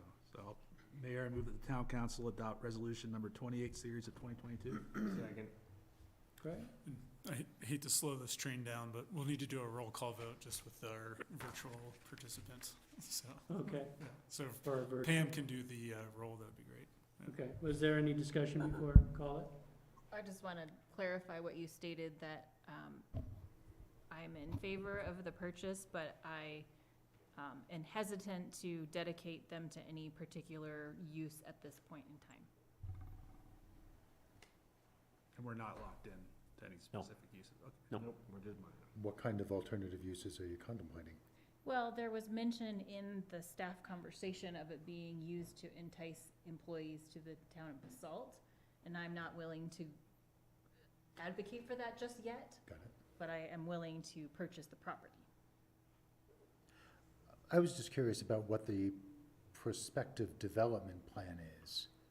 Are we expecting to spend town money to develop these properties, or are we expecting to enlist private participation of some sort? I think that's also a future discussion. I don't think that we've mapped anything out as far as development on them. It was just, the clock is somewhat ticking on acquiring these, not only from the standpoint that they go up, but if the town did not want to buy them, then the developer has an opportunity to sell them to other, entities, and we know that there are entities knocking at the door to buy them, some of which don't operate in Basalt. So, for us getting them, then we kind of have that option to think about them for town staff. We have the option to think about them for whatever other, housing needs we have moving into the future. So. Okay. Any other discussion? Roll call? Okay, let's begin with Bill Infante. Yes. Thank you, Glenn Drummond. Yes. Elise Hoddle. Yes. Ryan Slack. Yes. Bill Kane. Yes. Thank you, Gary Tenenbaum. Yes. And David Knight. Yes. Motion carries unanimously. Thank you. Okay. Well, now we're at that time where Bill and I are going to leave you. That's it. And so this is, the chance for comments. Bill, do you wanna? I was gonna defer to you, given your half dozen or dozen years of service. Okay, well, thanks. And he has the gavel. I is true, haven't too. used it in a while. I didn't even have it in my hand. So, anyway, you know, it's been a long time. It's kind of weird. I've been thinking about it today and over the last few weeks that it's really the end, and it's really, for me, a really cool time to end, because, you know, the last 4 years with Bill and Ryan and the last 2 years with you guys has been the most visionary time that I've had in Basalt. It's been an amazing time. We haven't had a major, massive controversy. You know, in the prior 2 years, your first 2 years, we did have a big one, and we got through it. And, you know, right now, it's pretty cool to see where we're at. I think Basalt's in a great place. I really want to thank town staff. Pam, you've been here for the entire time. And, you know, the rest of town staff has been amazing. It's been really an amazing, motivated, passionate, and really dedicated group of people. And it's really cool to see how that dedication turns to public service, because it benefits the entire community. And, you know, I thank you guys, because it's just really been easy to work with you, especially 2 years. We did a whole year of virtual meetings, and that was a really difficult world that we had to navigate, and we did it, and it made it. And, you know, we did a lot of projects in that time that we got completed. So I'm pretty psyched. My family's here. Thank you guys for letting me do this. Jared was not even born when I started.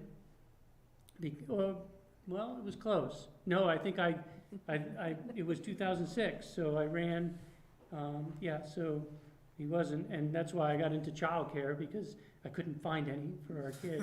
So like all of a sudden, childcare became my big focus for a while, and I'm really psyched to see where town and everybody else has gone.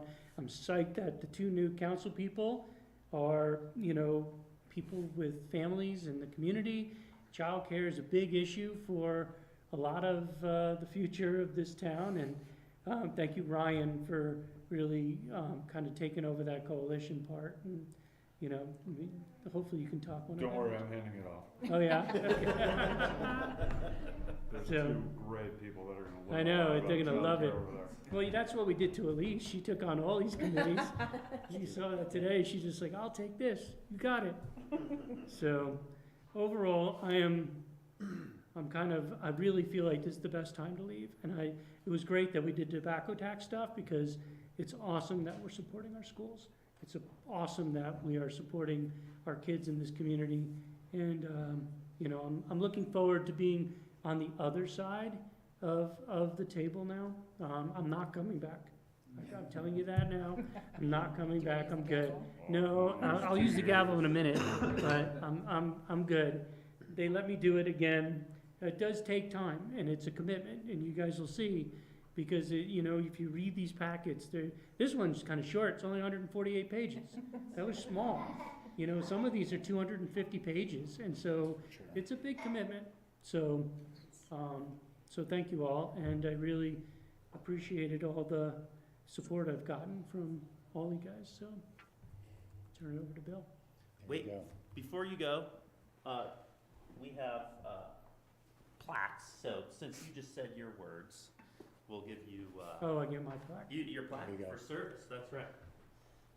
So, and you can thank Pam for putting these together. So thanks, Pam. But yeah, and gratitude for dedicated community service to Gary Tenenbaum. Looks like my other plaque that I got from last time. Yeah. Now you've got 2. No, You'll need a 3rd. I do not need a 3rd.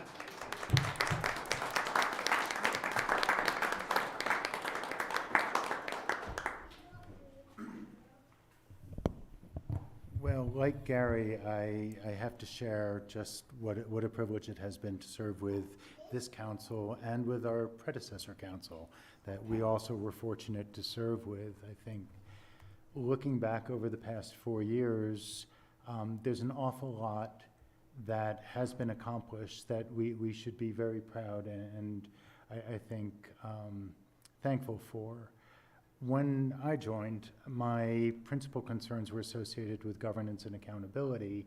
And as I reflect on where we are, where we were not, I'm really quite gratified and fulfilled that we have a strategy, which we did not have when I joined in 2018, that our budget is sound and secure, our tax fiscal regime is far stronger than it had been, and these were the things that were important to me, which I feel like we've accomplished together with our council, the staff, and with the community. And so I'll keep it a little bit shorter and just say thank you all for making this a gratifying experience and for making Basalt a better place with our town. Can you get your plaque and we'll clap? That's right. There you go. Gary, sorry for the disjointed nature. William S. For William S. Infante. Thank you. Yeah.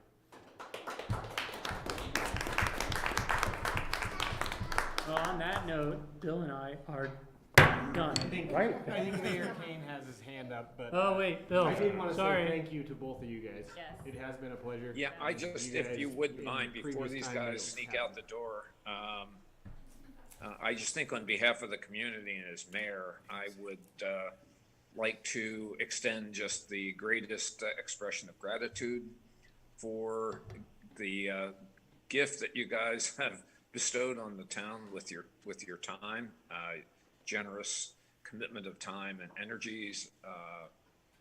You know, it seems like it was 100 years ago. It was only 2 years ago that I had the opportunity to visit every restaurant in Basalt with Bill Infante.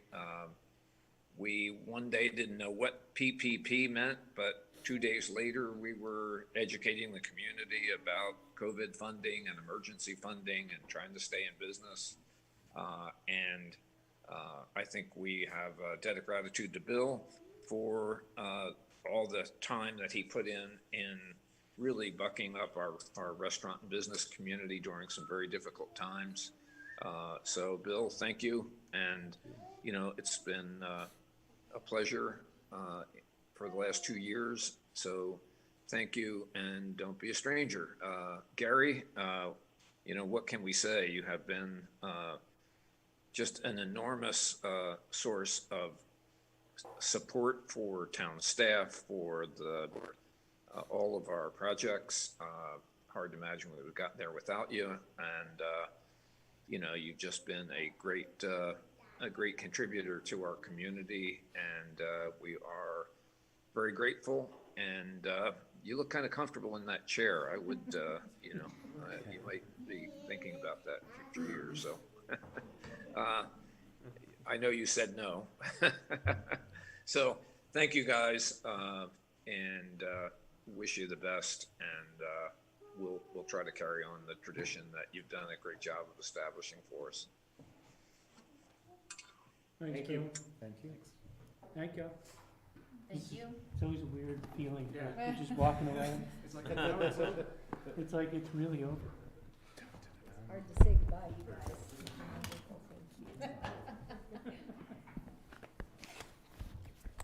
Thanks, Gary. Thanks, guys.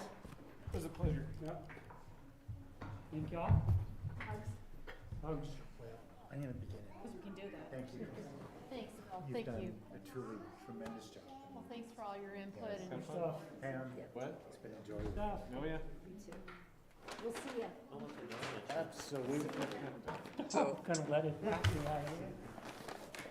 Indeed. Carry on, go forth, go forward. Likewise. Elise. thanks for recruiting me. I'm gonna give you. Okay, good. My goodness, Yeah. environmental profile is gonna be superb. See you later.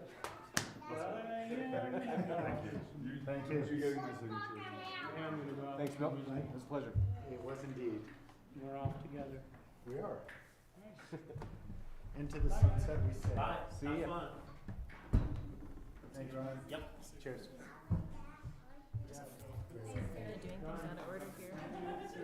Be appointing the mayor pro tem, and then we have this. We don't have a leader. Yeah, we're like. We're leaderless. Bill. Bill's gonna take over here. Oh, okay. Yeah.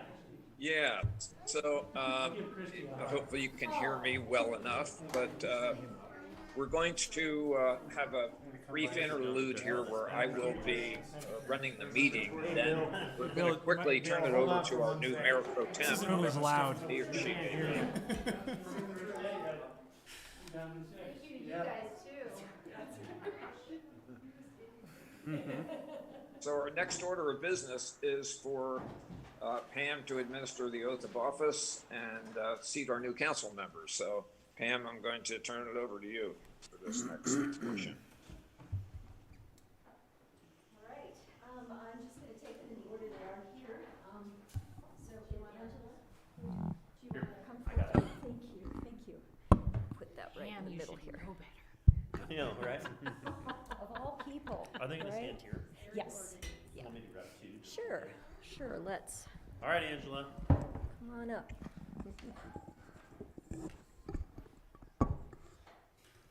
Yep. Beautiful. Ready? Okay. So if you would raise your right hand and repeat after me. I, Angela Anderson, I, Angela Anderson, do affirm do affirm that I will support the Constitution that I will support the Constitution of the United States, of the United States, the Constitution of the State of Colorado, the Constitution of the State of Colorado, and the laws of the State of Colorado, and the laws of the State of Colorado, and the charter ordinances of the Town of Basalt, and the charter ordinances of the Town of Basalt, and will faithfully perform and will faithfully perform the duties of the office the duties of the office of Basalt Town Councilor, of Basalt Town Councilor, upon which upon which I am about to enter I am about to enter to the best of my ability. to the best of my ability. Thank you. Congratulations. Welcome aboard.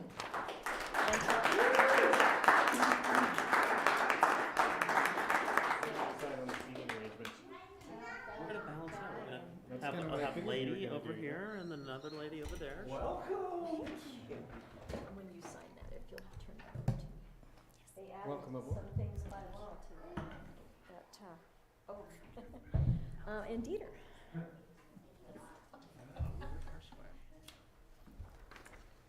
All right, sir. Oh, we're gonna have to raise that. Okay. I, Kirk Dieter Schindler, I, Kirk Dieter Schindler, do affirm that I will support do affirm that I will support the Constitution of the United States, the Constitution of the United States, the Constitution of the State of Colorado, the Constitution of the State of Colorado, and the laws of the State of Colorado, and the laws of the State of Colorado, and the charter and ordinances and the Charter and ordinances of the Town of Basalt, Colorado, of the Town of Basalt, Colorado, and will faithfully perform and will faithfully perform the duties of the office the duties of the office of Basalt Town Councilor, of Basalt Town Councilor, upon which I am about to enter upon which I am about to enter to the best of my ability. to the best of my ability. Congratulations. Well, Welcome thanks. aboard.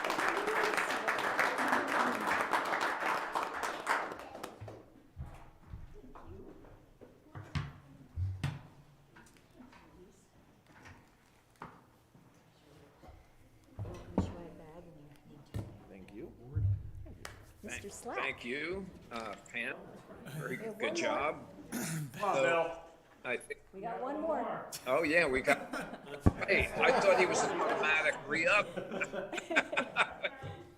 I, Ryan Slack, I, Ryan Slack, do affirm that I will support do affirm that I will support the Constitution of the United States, the Constitution of the United States, the Constitution of the State of Colorado, the Constitution of the State of Colorado, and the laws of the State of Colorado, and the laws of the State of Colorado, and the charter and ordinances and the Charter and ordinances of the Town of Basalt, Colorado, of the Town of Basalt, Colorado, and will faithfully perform and will faithfully perform the duties of the office the duties of the office of Basalt Town Councilor, of Basalt Town Councilor, upon which I am about to enter upon which I'm about to re-enter to the best of my ability. to the best of my ability. Congratulations. Thank you.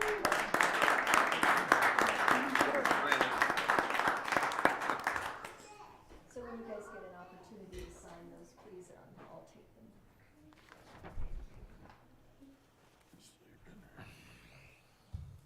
Thank you, Pam. We now have our new council seated. Congratulations, everyone. So our first order of business is to try to figure out who's going to run the balance of this meeting. So our task now is to appoint a mayor pro tem. And, you know, there's not a lot of ceremony here. I will just open the floor to see if there are any nominations or anyone's willing to volunteer for this solemn task. So I'll nominate David. floor is open for nominations for mayor pro tem. I'll nominate David Knight. I'll second it. Okay, been nominated and second. Are there any other nominations? Okay, this looks like by acclamation, but maybe Jeff, I think, do we just do a voice vote on this? Yes, you can. Okay. So with that, it's been nominated and seconded to appoint David Knight as mayor pro tem. So all those in favor, please signify by saying aye. Aye. David, congratulations. Thanks, Bill. So step up. I'll So get us to the this balance is of the meeting. this is the baptism of fire. This is a baptism of fire because now you now get to run your first town council meeting. So it's a little difficult doing this one from long distance. You are mayor pro tem and you are officially running the meeting. So have at it. Enjoy my time. Enjoy your afternoon, Bill. So we're gonna recess for a bit for reception. That we are. Oh, yeah. So adjourn. Now you gotta switch seats. Temporarily, yeah. All right. So we don't, we have some cupcakes and fruit out here for everyone. It's weird seeing that.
Welcome back, everybody.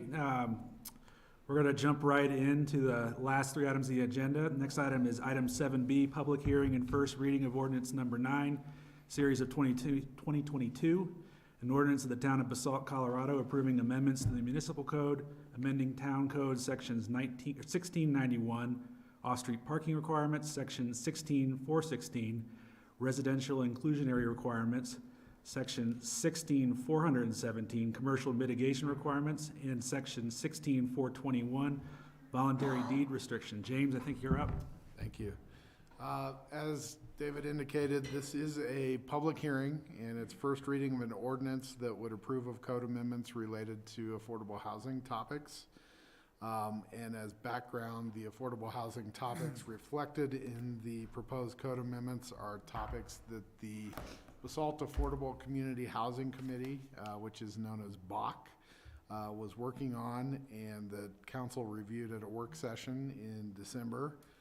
The topics include the items that are on the first page of the staff memo to council, which are the removal of the exemption to reduce the affordable housing mitigation requirements for a developer dedicating a real estate transfer assessment.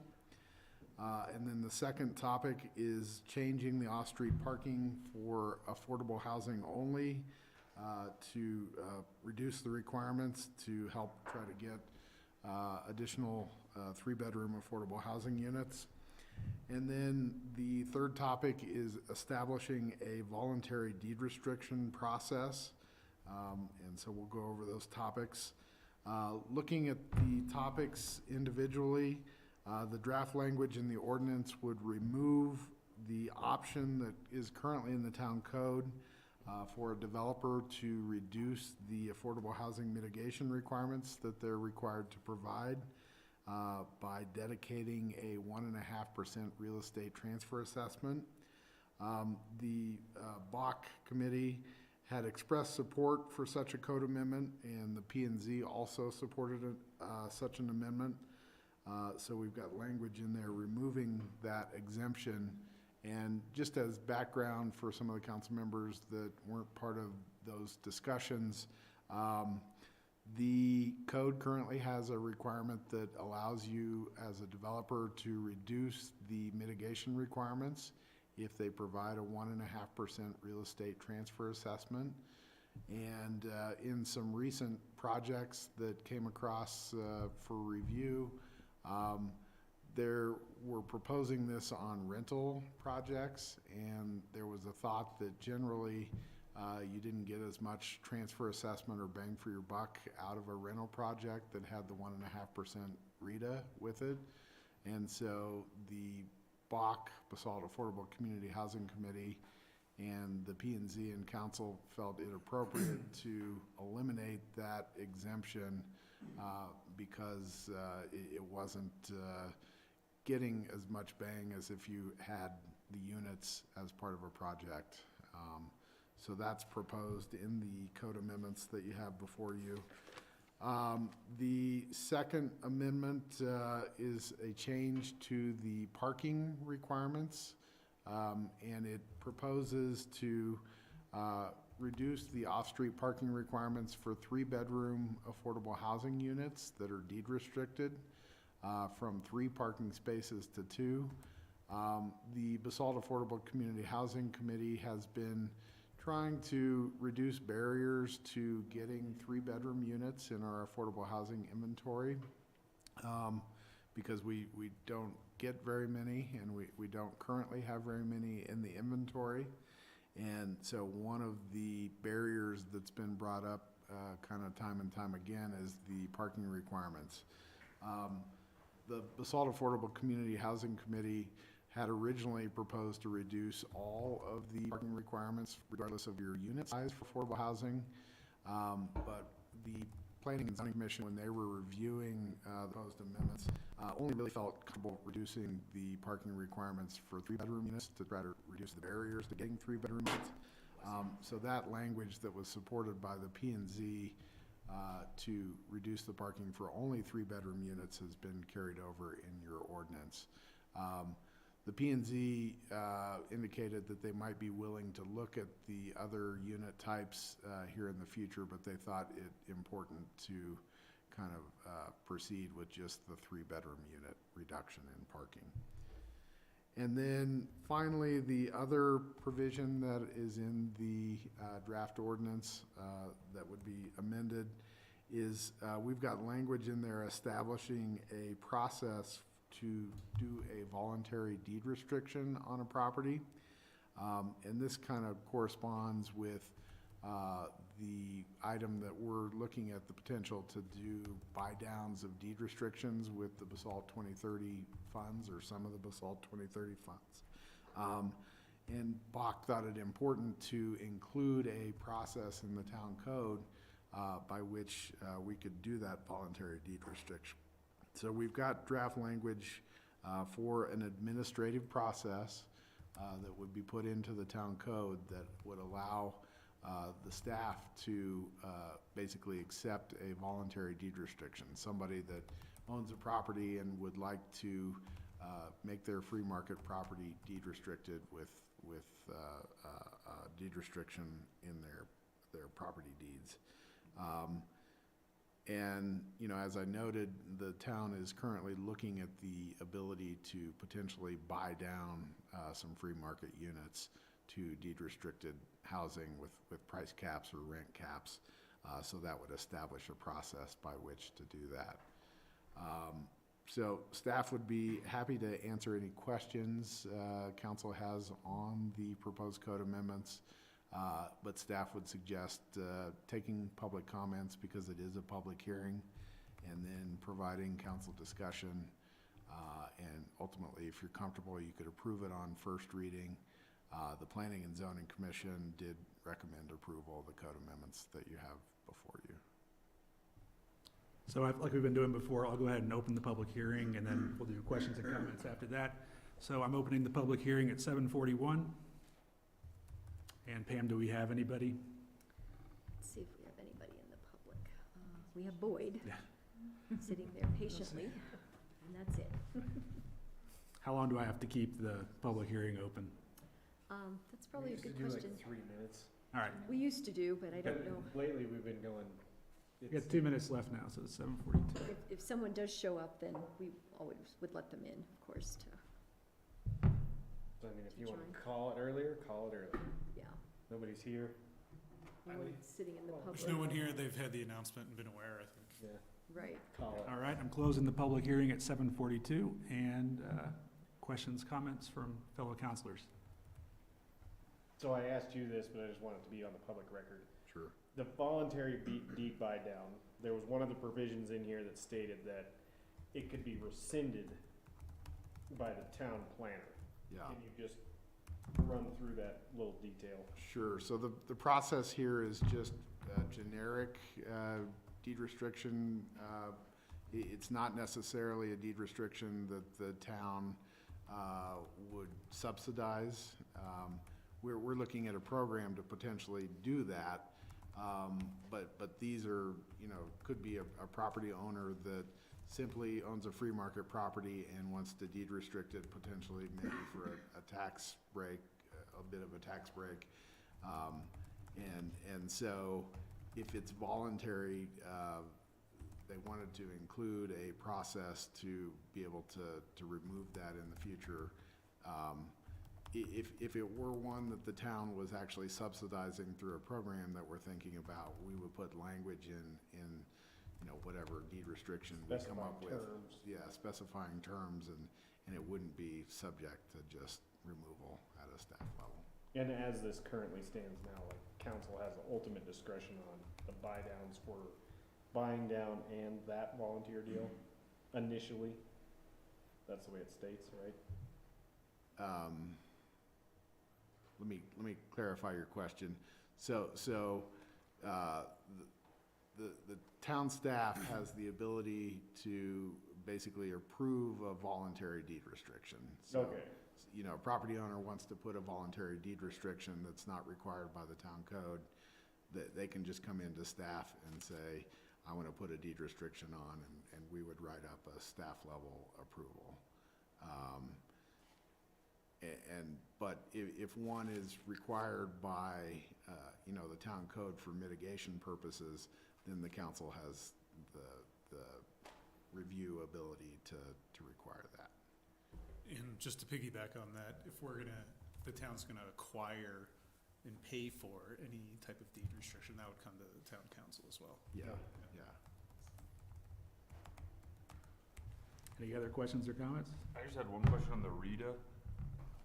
We're taking away the RETA in lieu of, but then can they still choose to have the RETA as well? Or are we just getting rid of the RETA in general?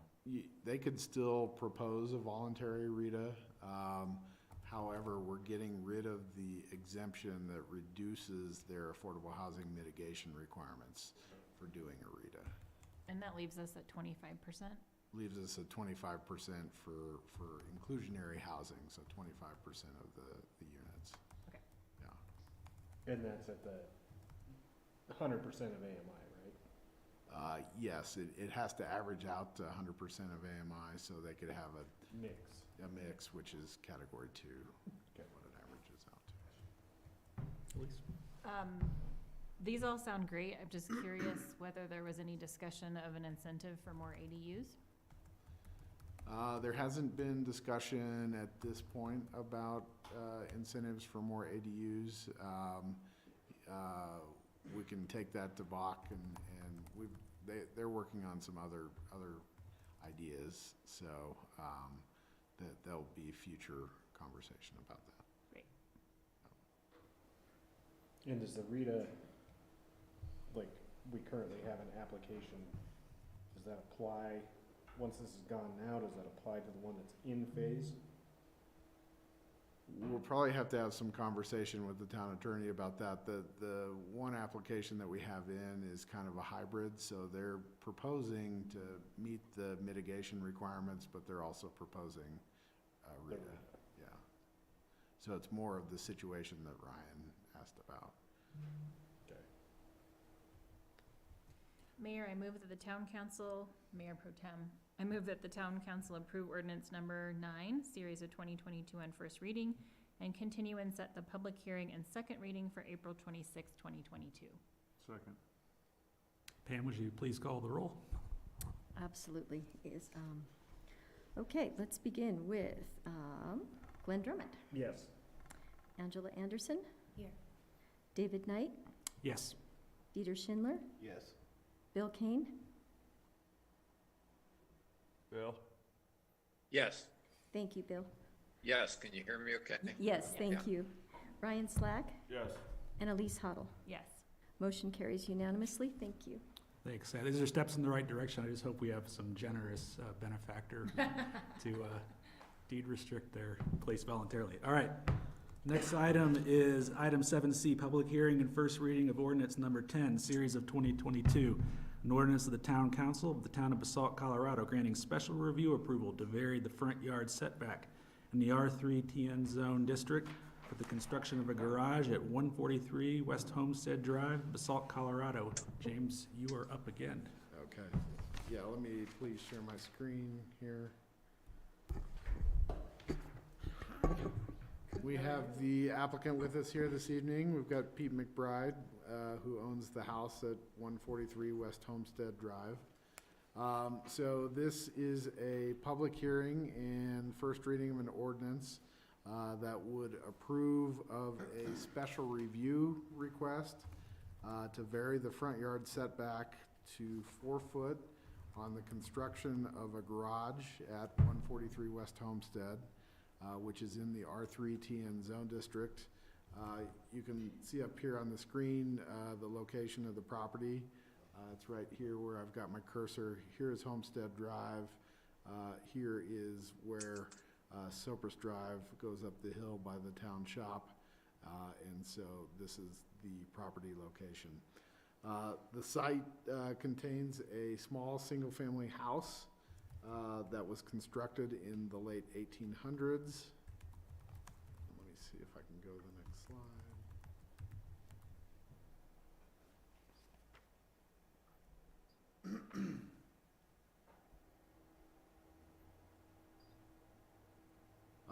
It has significant landscaping, including a pine tree and a rare black locust tree that's on the site. It has no off-street parking that is currently on the property. And it has a grade of the property is also raised above the street grade, as you can see in this photo that we've got in the packet. And it's got a stone retaining wall that separates the property from the street. The process to review the request is a special review to vary the front yard setback, which includes the Planning and Zoning Commission making a recommendation to the Town Council with public hearings at both the P&Z level and the Town Council level.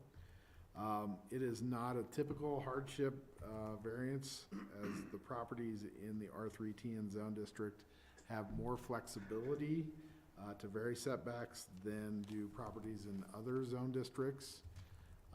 So as I noted, it's a request to vary the front yard setback from 10 foot to a 4-foot front yard setback for the construction of a garage.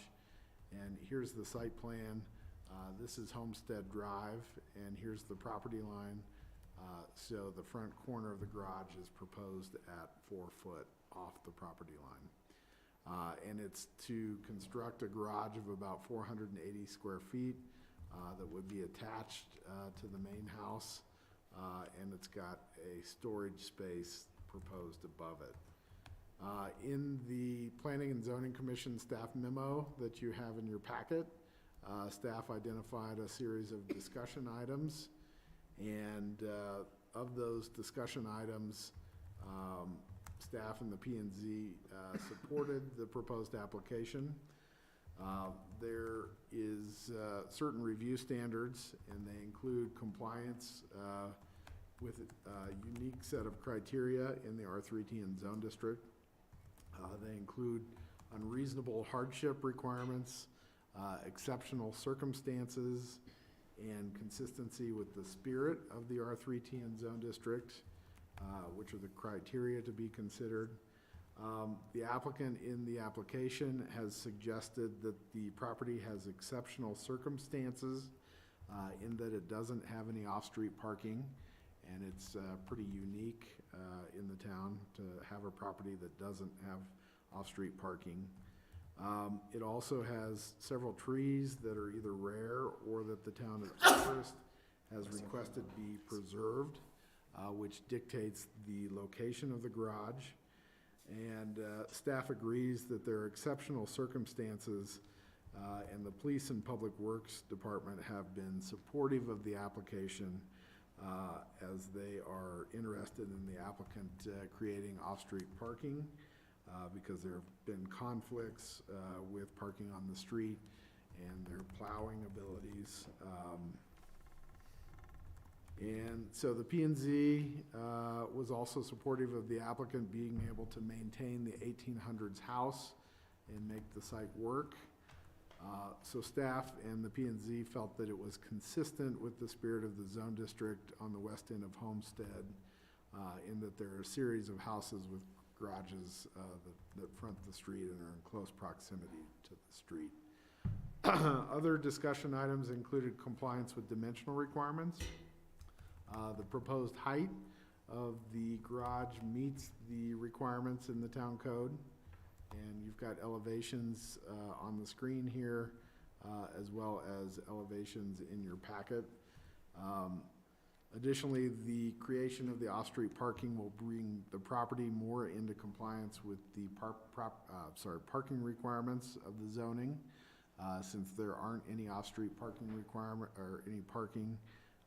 They'll create parking spaces off-street to better comply with the code. The materials is another discussion item.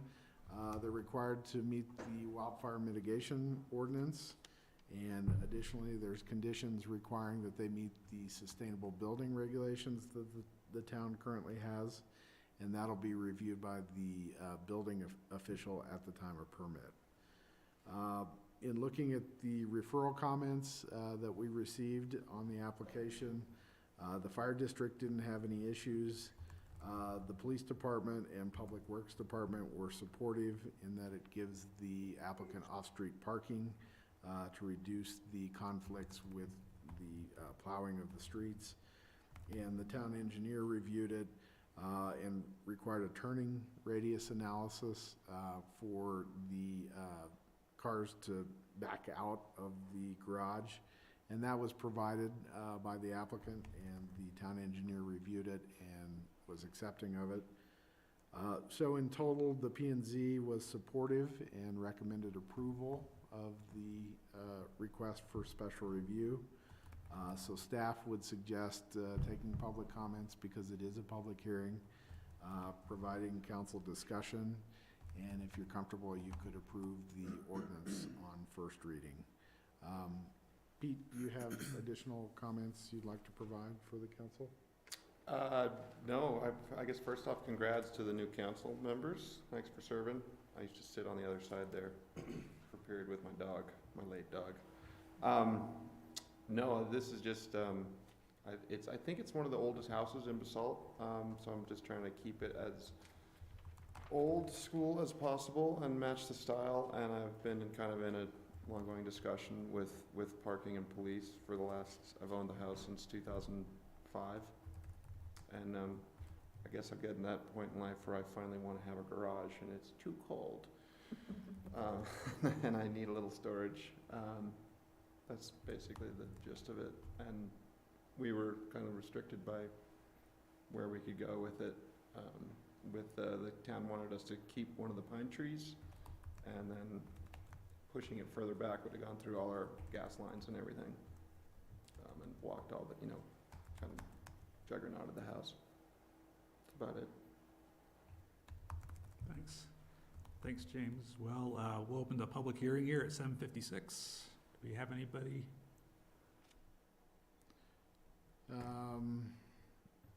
No, it doesn't look like we have anybody online here.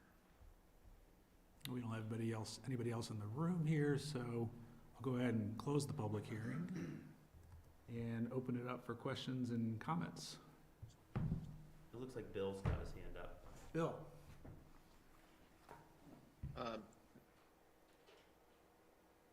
Mr. Mayor Pro Tem, I just would like to offer a few words in support of the application. I think this is a good solution, not only for the town, I think it's a good solution for the neighborhood, just because, the setback is a minor kind of inconvenience by Mr. McBride's desire to save these trees and save the character of the neighborhood. So I think it's a good solution. I'm relieved that we don't have to make any rulings as to the moral character of the applicant. That's a relief to me that we don't have to make any of those findings. But I think it's a good application and is very thoughtful, and would support it. Thank you, Mr. Mayor. Mayor, I move the town council approve ordinance number 10, series of 2022 on first reading and continue and set the public hearing and second reading for April 26, 2022. Second. Pam, would you please call the roll? Yes, happily. Let's begin with Dieter Schindler, Yes. David Knight, Yes. Angela Anderson, Yes. Glenn Drummond, Yes. Elise Hoddle, Yes. Ryan Slack, Yes. and Bill Kane. Yes. Thank you. Motion carries unanimously. Thank you, Pam. And our last item, 7D. Thank you, guys. Thank you. Have a good one. Thank you. I am curious why Mr. Mayor is over in the sunshine while we're in the snow. The garage, can you bring back the bug? The bug will live in the garage mostly. I think there's some moral questions about the mayor. Good to Thank see you. you, Pete. Bye-bye. All right. 7D, resolution number 29, series of 2022, resolution of the Town Council of Basalt, Colorado, authorizing the town manager to approve a contract for the Basalt River Park Phase 2 project construction. Catherine, you're up now. Yeah, thanks for having me. Welcome, new council members. Today, I'd like to first give you kind of a more global update on where we are with the Basalt River Park before we launch into the contract that we have before you tonight. As you all know, we started phase one, the development of phase one of the park last summer.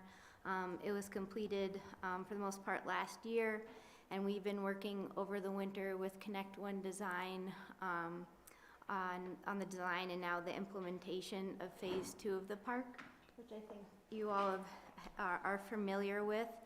We have Elise Wolf with Connect One Design on the line, and I think she's gonna share her screen if she's capable and walk you through some of the design elements, kind of summarizing to bring all the council members up to speed on where we've been through phase one and then where we're going with phase two this summer. Ryan, should I be recusing myself? Yep, probably for the approval of the contract, that portion I would Can I think. just recuse myself now? Yeah. Go ahead, Peter. Coming back, right? No. Thanks, Elise. Thank you. Happy birthday to Trent. All right, good evening, council. Welcome new members. Good to see some new faces up there. I hope everybody can hear me. We hear you. Okay, good. So what you see on the screen is a all-in complete site plan. And what this concept originated from, oh gosh, back in 2018, is the concept of eddy out. And so that's the interpretation of as the river is flowing west underneath the Midland Bridge, that it's kind of it's slowing down and swirling into the park as kind of a break and a respite and a slowing down. So that's what the form, where the form comes from, is this this giant swirl off of the bridge, and that creates the Great Lawn piece, which is kind of the centerpiece of the entire park. Other concepts that we interlaced throughout the entire park are really what makes Basalt. So it's mining history, it's railroad history, it's agrarian history, it's geology, the riparian corridor. All of these things are represented in sort of dispersed play features throughout the park, and are kind of identified in little nuggets of signage that people can find and be curious about and learn about Basalt more. So functionally, the most active part, or the most transition part of the park, is up at the intersection, and so we're transitioning from that urban core down into the park. So we have this nice plaza scape, so that people getting on and off the bus can kind of mill around the edge of the park without totally jumping in if they're not comfortable. Or people going to the new free range can kind of mill about as they're waiting for their reservations. And then once you dive into the park, you have these, let's say it's to cause performance night, and we have the band shell over on this east side. We have all of this Great Lawn space for people to get down into the park, plus this railroad, representative railroad stepped seating that people can sit on, and then all sorts of movable seating under this tree bosque in the plaza. And you can bring your own chairs and enjoy it from up in the plaza as well. So that that's all ADA accessible, so that everybody can be included in a show. As far as where we are design-wise, phase one concluded last year. For the most part, there are a couple button-up items to do before we start phase two, but the phase one was all of the infrastructure, utilities, the rough grading, and the hardscape. So all of the concrete was poured, and you could see the beautiful colors out there today. Phase 2 that we have the contract in front of you tonight is for all of the softscape. So that's trees, lawn, seeding, seeding, and planting beds. This lovely shrub perennial garden.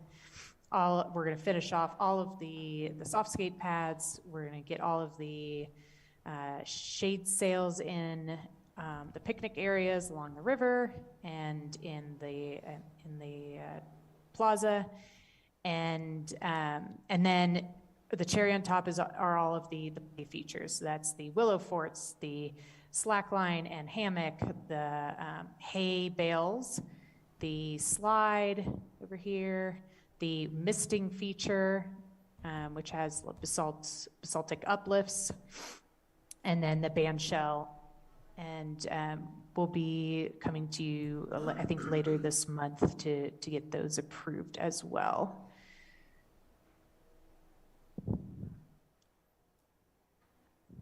I think that's a good summary of where we are, and I might just add that we're working with Brian May Architecture and ID Sculptures to wrap up that design of the band shell, and then we're also working with Z Group Architects on the design of the bathroom and bus station that Elise is circling. We took those preliminary designs. We, both staff and Connect One Design, took those to post, was it last week or the week before? But in any case, got some initial, thumbs up feedback from them. So we're just moving through some of the final design elements of that, and then, ultimately pricing, and then we'll put that out to bid as well, and we'll be back in front of you all once we're at that point. Let's see, so this year we do have $1.6 million in the post budget for the park, and then some of the other elements we have funding for. We have $130,000 from RAFTA for assistance with the bus stop, additional $150,000 from the neighboring private development that will help with some of the restrooms. So we have a good budget for the project. We have received pricing on many of the elements of the park already. The plant materials we have priced out and are about to get under contract on. The slide element we've got pricing on, including the misting feature. We have the climbing element of that of the band shell priced, and then of course the design of the park and those structures have all been taken into account in that budget. And accounting for the pricing of each of these elements of the park, we have over $600,000 remaining to cover kind of the final elements of the band shell, and then the bathroom and rest stop as well. And then in addition, we do have one other little pot of funds in the general fund. It's about $300,000 that we may be able to draw from too. So we feel like with all of that already accounted for, that we're in good shape, I guess, at this point as we come forward to you with this next contract. So the large portion of the park is this construction of phase 2, and as Elise described, we're bringing forward that contract with Rocky Mountain Custom Landscapes for your consideration tonight. But first I might just stop and see if you guys have any questions before we launch into the details of this contract. This is great progress to me. I just wanted to make sure everybody understood. We've already procured the plants and everything, I think not the sod, right? But everything else is already purchased and everything. Sod. So sod is, so we have all the, everything's there. all the plants. So Oh that's yeah, pretty the cool. sod's included in the tonight's bid, yeah. Okay. Yeah. Tonight's, but not But before. not, Well, it was part of the landscape package the town did. Didn't we put out for bid earlier all of the plant materials? That's correct, yes. And that did not include the sod. That's correct. That's the way it's stated in the contract. It says this includes sod. And then this contract will include the installation of the sod. But we had to get all those plants like reserved and grown. But it says the sod was supplied by the town.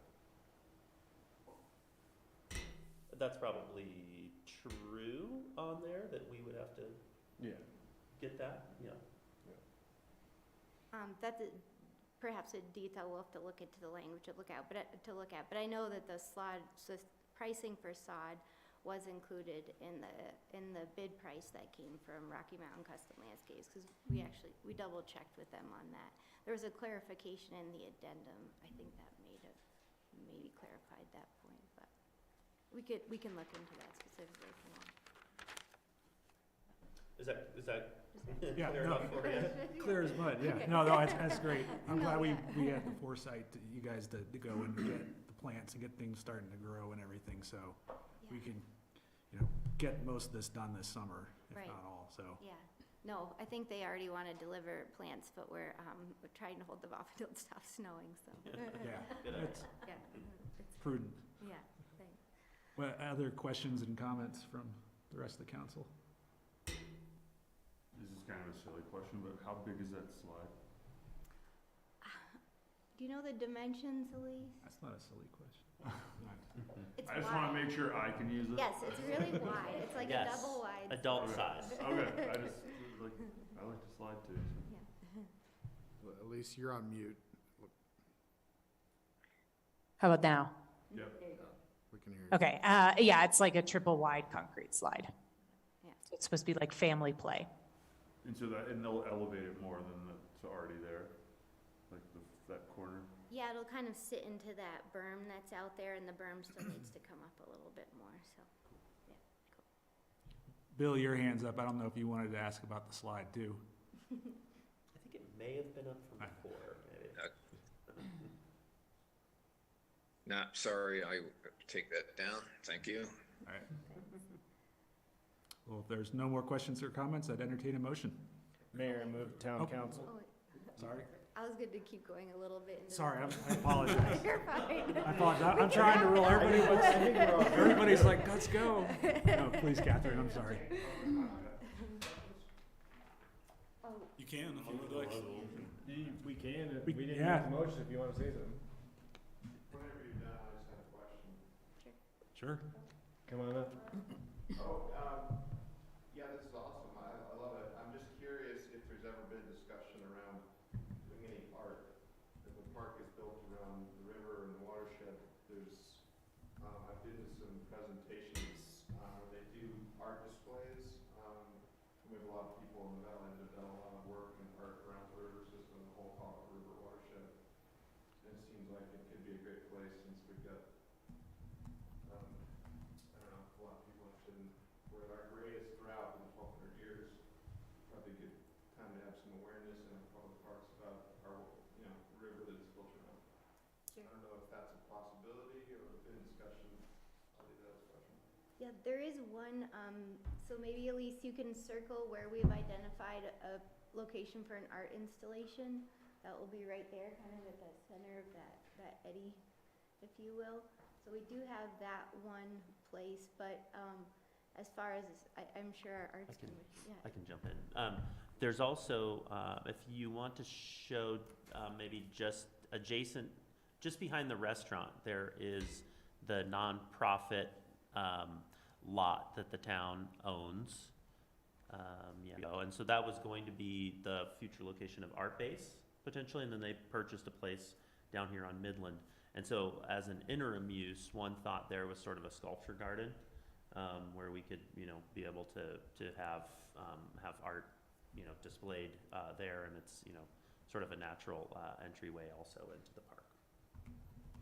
Just FYI, I went to a photography exhibit in France, and they did giant photographs that they made weatherproofed, and they could transition them with time, but they exhibited the art, and you could walk through the park and have an experience while you're in the park. You could also be having this experience of whatever the photographic exhibit was. And I always thought that was a really interesting idea.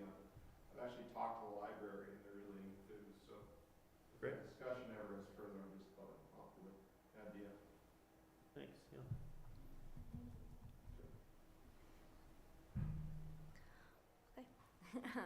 So I might just continue. So we put forth this bid for phase 2 on March 2nd. We received 4 bids on March 30th. These bids were reviewed by town staff and Connect One Design. After inspecting the bids, there was some concern that at least two of the bidders misunderstood the fine grading element of the bid items. So we worked through that design with the design engineer, Sopris Engineering, and Steve with Rocky Mountain Custom Landscapes to make sure, we were all on the same page as to what quantities we're all talking about. So with that clarification, there was a $62,000 add to his base bid price. So our hope is to we will work that into the contract amount. And staff has worked with Steve on just that clarification. They also, just to let you know, Rocky Mountain Custom Landscapes has worked in this area. They work for the town on the wetland area of Old Town Park. They also have worked on Midland Park. And then Public Works has often worked with them on small projects around town, so they come well recommended, and town staff has worked well with them in the past. So tonight we're just looking for to seek approval from you all and to give direction to us and the town manager to move forward with this contract. And we do have Steve from Rocky Mountain Custom Landscapes on the line in case there's anything he would like to add to the conversation. Thank you, Catherine. Anybody have any questions? You guys have any questions? Mayor, move that town council adopt resolution number 29, series of 2022. Somebody say second. Second. It's been moved and seconded. Pam, will you please call the roll? Absolutely. Let's begin with Ryan Slack. Yes. Bill Kane. Yes. Thank you. Dieter Schindler. Yes. David Knight. Yes. Angela Anderson. Yes. And Glenn Drummond. Yes. Motion carries unanimously. Thank you. Thanks, Catherine. Thank you. And if you want to send us the name of the park in France, I'd just be curious to see what it is. Look online. Oh, yeah. Yeah, that sounds cool. Thanks, everybody. Congratulations to the new counselors and the oldest sitting counselor. Right. Yep. And this meeting is, thanks for being easy on me. This meeting's adjourned. Good job.